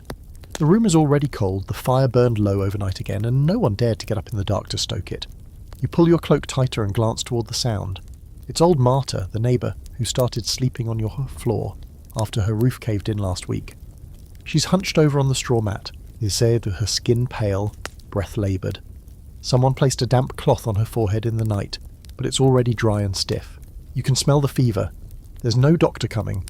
There's no little black bag, no clean white sheets, no reassuring voice telling you what to do. You are the doctor, or your mother is, or the oldest person in the room who remembers what someone else did once when they were a child and someone else was dying. You move automatically, fetch a rag, pour the last of the lukewarm water into a bowl, whisper a prayer you half remember from church. You don't say the word dying, but it hangs in the air like smoke. The village healer is called. She's not a doctor, not by any stretch of the imagination, but she knows things. Herbs, bleeding patterns, what colour a sick person's tongue should be. She arrives with a basket that smells like a forest floor and mutters to herself as she kneels beside Marta, poking and listening and shaking her head. She's too cold, the healer says, and too hot inside. We'll draw it out. What follows is a chaotic mixture of prayer, superstition, and barely understood biology. The healer grinds dried elderflower and willow bark into a poultice, wraps it in linen, and places it on Marta's chest. She pours hot ale with wild honey into her mouth while holding her nose shut. She burns rosemary and tosses the ash into the fire, saying something under her breath you don't quite catch. Someone suggests bleeding her, and there's a tense pause. That old trick again. It's risky, Marta is weak. But another voice says she'll die anyway if the bad blood isn't let out. You fetch the knife. You look away. The blood comes out sluggish, dark, and everyone watches with that uncomfortable stillness that means you're all pretending this is normal. You've seen people get better. You've seen fevers break and colour return, but you've also seen them fade. It starts in the voice, too quiet. Then the eyes stop tracking movement. Then the hands get cold, even with the fire burning hot. You've seen people go still in the night. A blanket pulled over their face in the morning before anyone else wakes. And now you watch Marta, and you don't know which way it's going. The worst part? There's nothing else you can do. You've boiled water, you've said your prayers, you've burned the sage and tied the red cord above the hearth. Now it's a waiting game, and winter is not kind to those who have to wait. You've been sick before too. You remember the feeling? Hot and freezing at once, sweat pouring from your scalp, your breath shallow. every joint aching like you've been beaten by ghosts, the nightmares, the weird clarity where you hear everything but can't move, the moment you thought, if this is it, I guess that's fine. Not everyone makes it out of a medieval winter alive. You already know this. Children die often. Old people die quietly. Even the strong can be brought down fast by something as small as a cough. You've seen it happen. You've stood at the grave mound with frozen hands, tossing a handful of dirt on someone's wrapped up form and trying not to cry because the ground is too hard and you still have chores to do. The healer leaves, saying there's nothing else she can do but let it run its course. That phrase is terrifying. It means you're out of options. Now you just sit, watch, and try to act like everything's fine so the little ones don't cry. If you're desperate, and you are, you try miracles. Someone produces a small wooden relic they claim is from a saint's shrine 3 villages over. It's barely a splinter tied with a piece of fraying string. They place it under Marta's head. Another neighbour leaves a slice of bread on the windowsill for the spirits to take her fever. You feel foolish doing these things. You do them anyway. You think about all the things you don't understand, how illness works, why some people get better and others don't, why something that starts as a cough can turn into death in 3 days. You wonder if it's punishment. You wonder if it's just chance. You wonder if there's any part of it that makes sense, or if sense is a luxury no one in this world really gets. Marta makes it through the night. Barely. Her breathing is still shallow, but her eyes flutter open at dawn and someone actually cheers. You haven't heard joy like that in weeks. You bring her a cup of hot broth, spill half of it because your hands are shaking, and watch her sip it with a look that says everything. I'm not done yet. And just like that, the day starts again. Chores to do, snow to clear, firewood to gather. Someone stirs porridge in the corner while Marta sleeps. Life doesn't stop, not even for almost death. Historical fact. In the Middle Ages, most people relied on local healers, midwives, and folk remedies during illness. Access to trained physicians was rare, and often limited to the wealthy or urban dwellers. Quirky fact, medieval medicine often used astrology to determine treatments. Some healers would consult the stars before applying herbs or performing bloodletting, believing celestial alignment affected bodily humours. Ongoing scholarly debate. Some historians argue that folk remedies provided more practical relief than often dangerous formal treatments, like bloodletting, while others highlight the life-saving role of early hospitals and monastic care for the sick, even if primitive by modern standards. It starts with a noise you haven't heard in weeks, a soft, distant drip, then another, and another. You don't even realise what it is at first. You're standing outside, hands full of frozen firewood, when you hear it again, water, slowly, deliberately, falling from the thatched roof. Not snow, not ice, water. It takes your brain a full 3 seconds to process what that means, and when it does, something inside your chest unspools like a knotted rope finally loosened. The thaw has begun. It's not dramatic, not a blazing sunrise over green fields, no birds bursting into song. The world is still grey, still hard, still freezing mostly, but there's change in the air. The snow has stopped coming quite so often. The sun rises just a little earlier. The icicles hanging from the eaves have started sweating in the light. The wind still bites, but it doesn't devour. You feel it first in your bones, long before your mind catches up, this ancient aching hope. Inside the house, the air is damper. Patches of melting ice trickle down the walls, leaving streaks in the daub. The floor, always packed and dry in the coldest months, is now muddy again. The straw bedding squishes slightly underfoot. It smells stronger, worse somehow, but that doesn't matter. Because the world is waking up, and so are you. The animals know it before you do. The chickens start clucking louder, their feathers fluffing with energy instead of misery. The goat kicks her legs like she's remembering what joy feels like. Even the cow stands taller, tail flicking, nostrils wide as she breathes in the wet air like it's a feast. The dog howls at the clouds. You don't stop him. You feel like howling too. You go outside and see it. A thin layer of slush instead of snow. Bare patches of ground, ugly and brown and glorious. The path to the woods is visible again, uneven, muddy, full of old footprints long frozen and now thawing like ghosts. You know it's not over. Winter isn't gone, but it's cracking, it's surrendering, and that's enough. The village comes back to life like someone struck a bell. Neighbours step outside more often now, faces squinting at the dull sky like it might blind them. Someone laughs, an actual sound of joy, and it echoes off the damp stone walls. Children stomp in puddles. Women hang out bedding for the first time in months, letting the wind slap the stink out of it. Men gather near the edge of the woods, scouting the thawed ground for dry branches. You join them, boots sinking into the mushy earth. You find what's left of the garden, or rather, where the garden was before it became a frozen silent grave.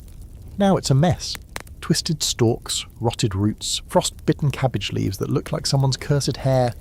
But you kneel anyway, run your fingers through the mud and feel something stir in your stomach.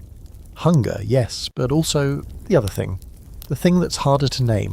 Possibility. There's work to do, so much work. The roof needs patching, the food stores are almost gone, the water barrel cracked in the frost and leaks like it's trying to cry. Everything smells like rot and smoke, but you don't care. Because now the world is softening, and in that softness there's time. Time to fix things, time to plant again, time to clean out the house until it no longer smells like 20 humans and their regrets. The nights are still cold, but not deathly. You sleep a little deeper. The fire burns longer without so much wood. The goat sleeps a few feet farther from your face. You take this as a small but meaningful victory. You start hearing stories again, louder, livelier ones. People have the energy to gossip, to joke, to sit outside for more than a minute without their eyelids freezing. The old man down the road tells the story of the winter 2 decades ago when the snow buried his barn completely, and he had to dig his cows out like they were potatoes. No one laughs harder than him, no one laughs louder than the ones who survived that year too. And then comes the first green thing. You're walking past the hedgerow when you see it. Tiny, bright, impossible. A curl of green poking up through the slush. You stare at it like it might disappear. It doesn't. It's real, and you can't help it. You grin. You squat down and touch it gently with your fingertip. It's cold, damp, alive. Against all odds, something lived. More appear in the next days. A sprig here, a bud there. Grass, thin and weak, but growing. The smell in the air changes. Less like smoke, more like mud. More like earth. You'd forgotten what earth smelled like. And soon after, there are signs of animals too. A fox's paw print near the barn. A bird's call over a head that doesn't sound like the winter ones. Someone claims they saw a hare bolt across the path yesterday, white fur smudged with dirt. You want to believe them. You choose to believe them. Marta, the sick woman, manages to stand on her own. People help her outside into the cold sunlight, and she sits wrapped in 3 cloaks, smiling faintly. Her hands tremble, but she's alive. She thanks the fire, and the goat, and you. The healer brings new herbs, ones stored through the winter, but now usable again. She starts planning her spring garden. You offer to help. She laughs and says she doesn't need your help unless you've learned how to stop the wind. You laugh too. It feels strange in your throat. You look around and everything is still broken. Still dirty, still hard, but for the first time in months, it feels like things might change. Not fast, not magically, but slowly. Like a thaw.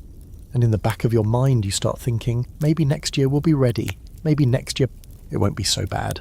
Maybe next year we'll dry more herbs, store more grain, fix the roof before the snow comes. Maybe next year we'll remember how this feels, this hope, and hold on to it. But for now, you take off your gloves just for a minute. You stretch your fingers in the damp air. You let the cold touch your skin.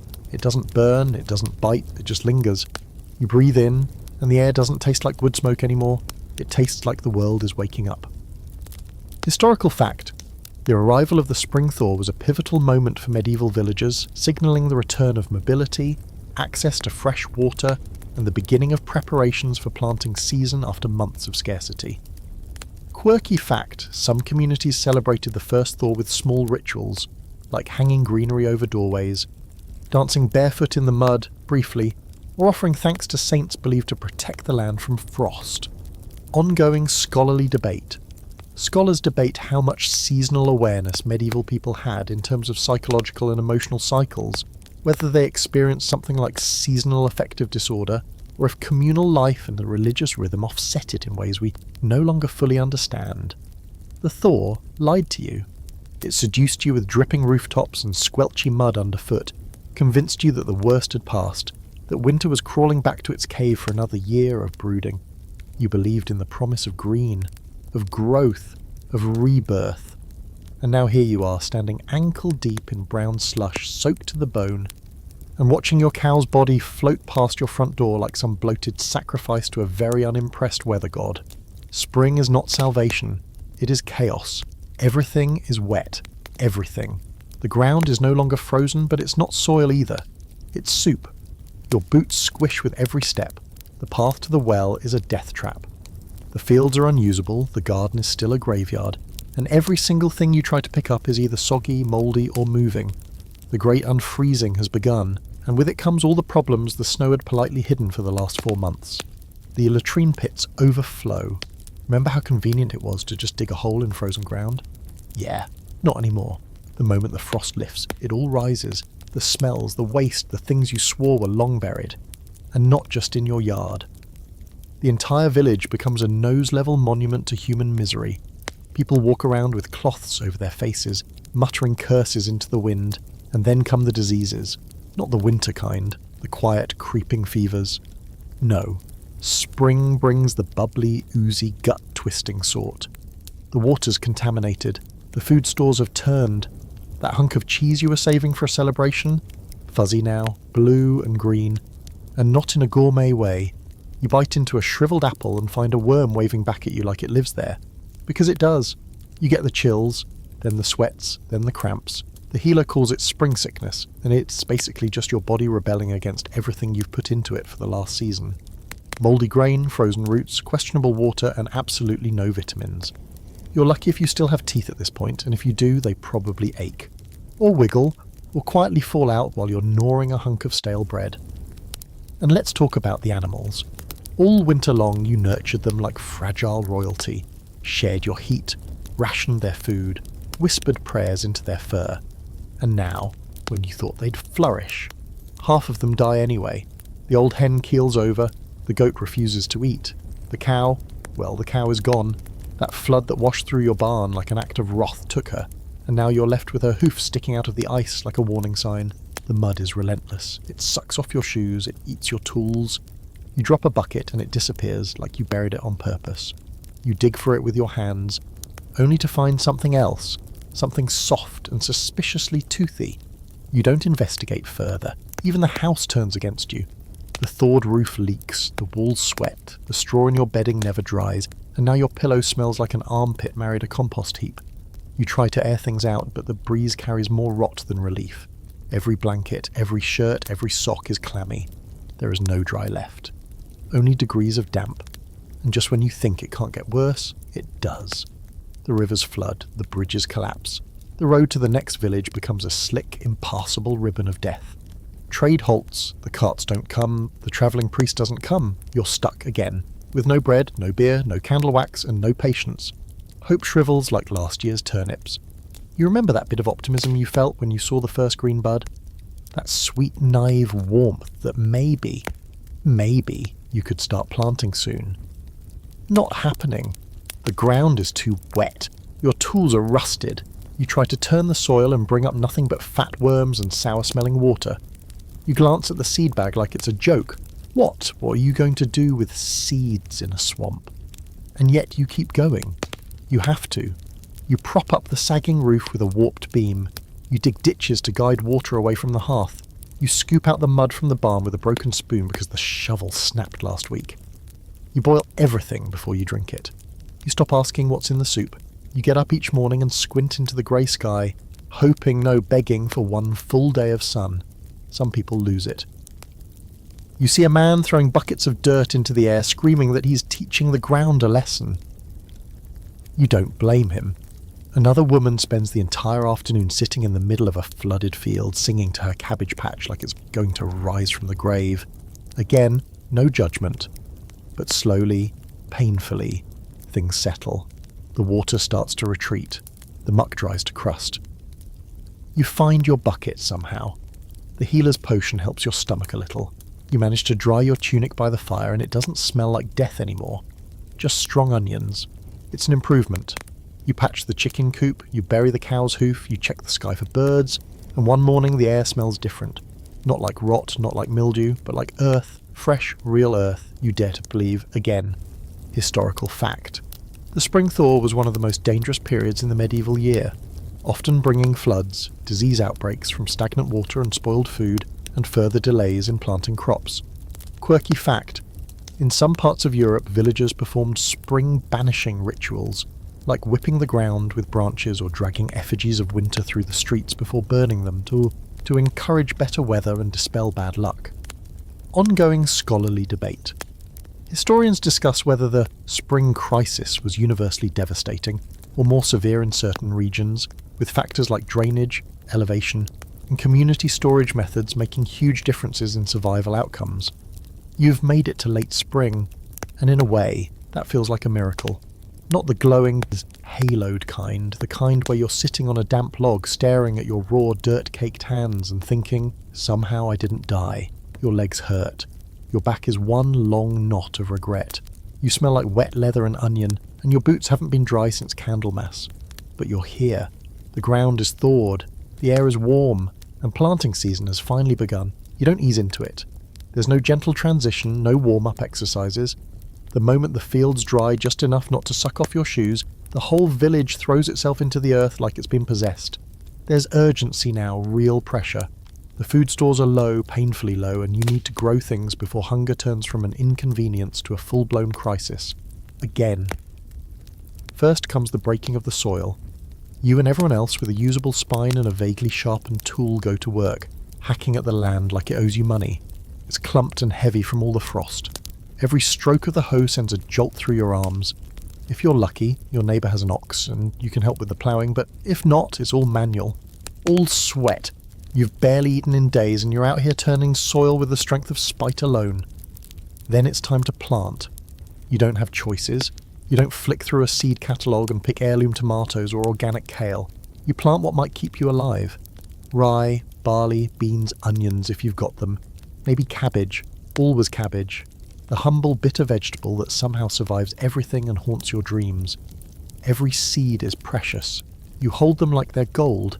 Your hands tremble, not from emotion, but from weakness, as you drop them into the furrows. You cover them gently, muttering a little prayer, not because you're devout, but because superstition is the only power you have left. Then you wait, and while you wait, you weed. Constantly, the weeds come faster than anything you plant. Vicious little opportunists that thrive on your exhaustion.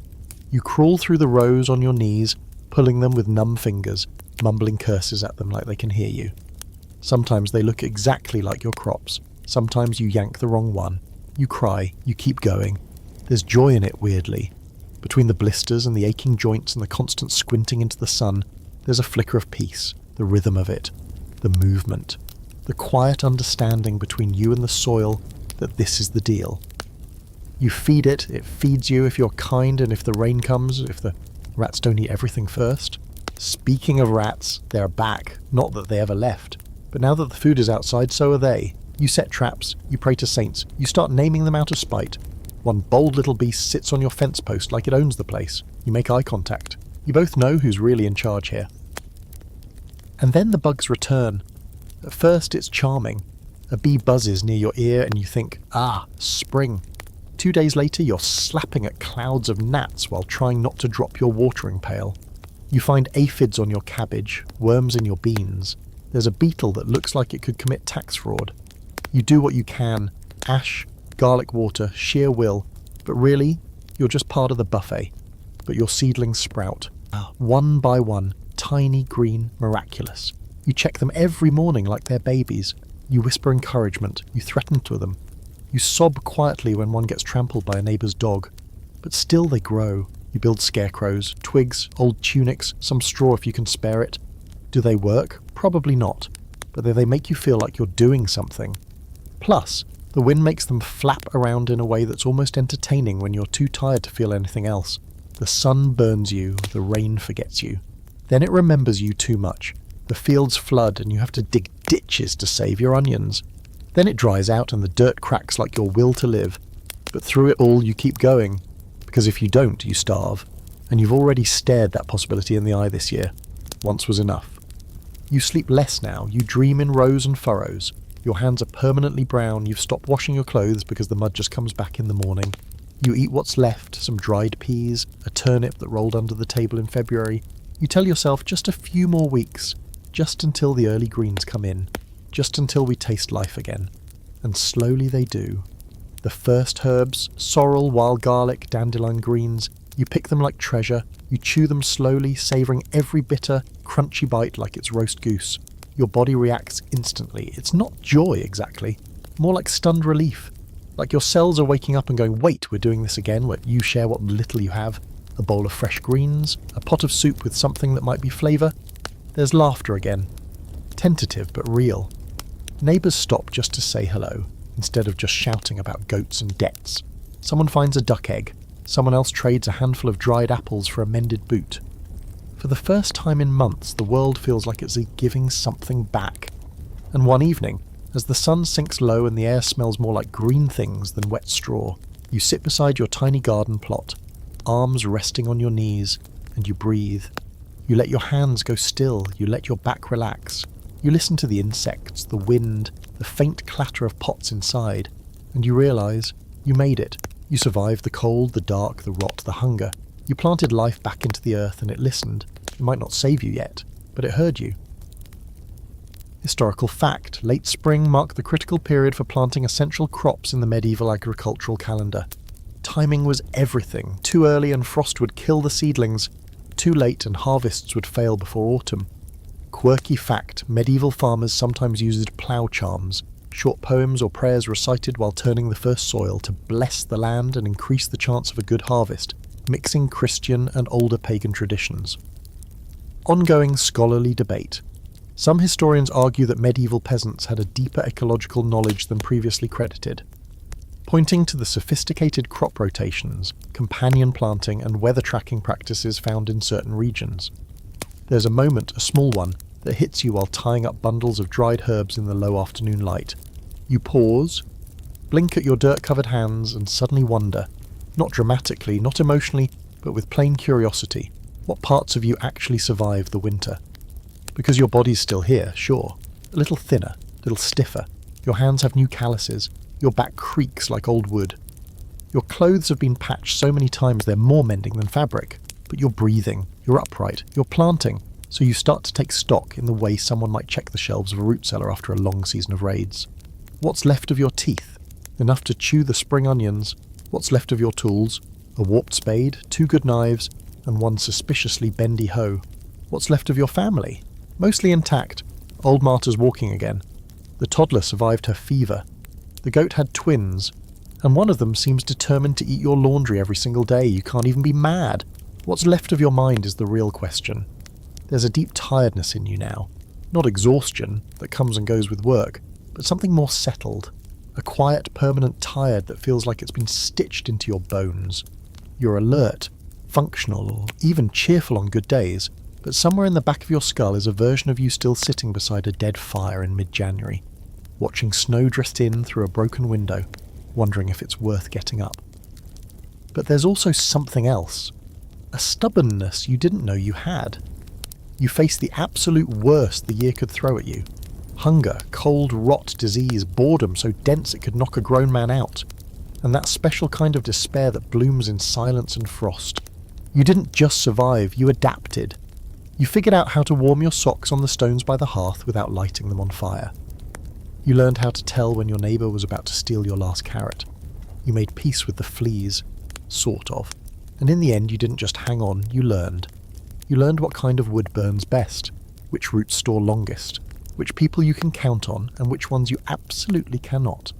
You learned how to listen to the wind, how to check a saw for signs of rot, how to hold your breath while hauling a bucket of sewage past your stew pot. Important life skills, really. You also learned that laughter is currency in winter. Those weird little jokes, the improvised songs, the story of the time someone got chased by their own pig, they mattered. They brought you minutes of relief, moments where the darkness thinned just enough to let a little light in. You remember every one of those moments now with a reverence you never gave them at the time. And as you walk through your tiny patch of springtime, past the half-sprouted cabbage, the mystery plant that might be parsley or possibly poison, and the pair of chickens who now think they're dogs, you realise you're not quite the same person who stepped into winter all those months ago. You're tougher, not hardened exactly, but tempered, like metal that's been through fire and didn't melt. Maybe you didn't conquer winter, but you didn't let it conquer you either. You take a stroll through the village. Everything looks a little worn, a little lopsided, but alive. The kids are running again, playing weird games with sticks and yelling nonsense. Someone's baking bread that actually smells like food. There's music somewhere, a badly tuned fiddle, and someone hitting a pot with a spoon, but still, music. You hear laughter, open windows, a dog barking in pure unfiltered joy. There are scars, on the buildings, on the people, on you. Everyone lost something, some lost a lot. But they're still here. You're still here. And in this strange post-winter calm, you begin to understand that survival isn't just about making it through the storm, it's about what's left standing after it passes. You get home and sit beside your tiny fire, small but crackling, and watch the sparks lift into the chimney. The house still smells faintly like goat. You're not mad about it anymore. You dip your bread in soup and eat slowly. It's still mostly onions and broth, but it tastes good. Because it's not desperation anymore. It's a choice, a soft moment in a hard life, and you earned it. And later, curled up beneath your patched cloak with your feet near the hearth and the sound of frogs chirping in the dark outside, you think of next winter. It will come again. It always does. But this time, you'll be a little more ready. You'll patch the roof in time, store more grain, boil the herbs before the frost. You'll know what to expect. And when it comes, when the snow falls and the cold returns and the nights stretch long again, you'll face it. Not with fear, but with memory, with grit, with the certainty that you've done it once, you'll do it again, because you're not just surviving winter anymore, you're beating it. Historical fact, surviving the full arc of a medieval winter required not just preparation, but a communal effort in planting, sharing, repairing and rebuilding once spring returned. It was a cycle of endurance and renewal baked into rural life.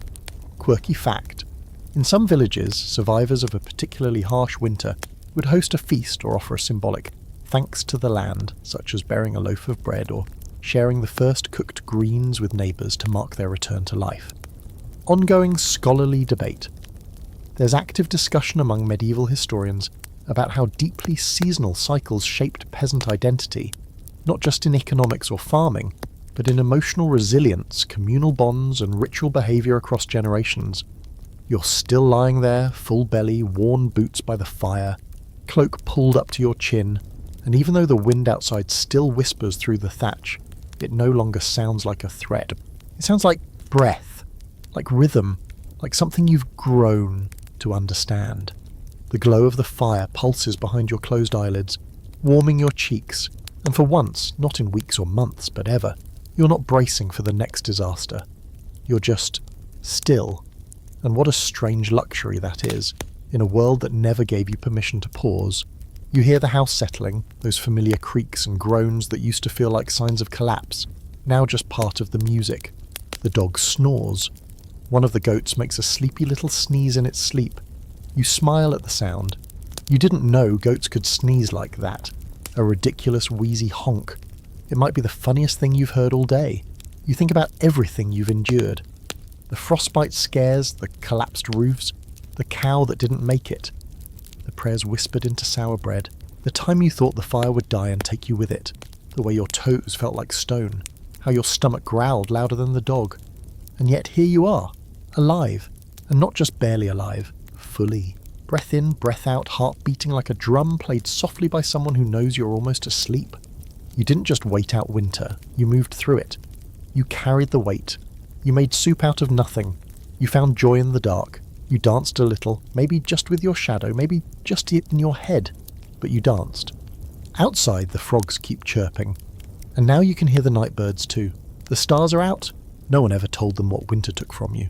They just show up, like always, blinking down at you like you're a part of the story. And you are. You always were. Just a small, cold, scrappy, wonderfully stubborn part of it. You roll onto your side. The fire cracks again.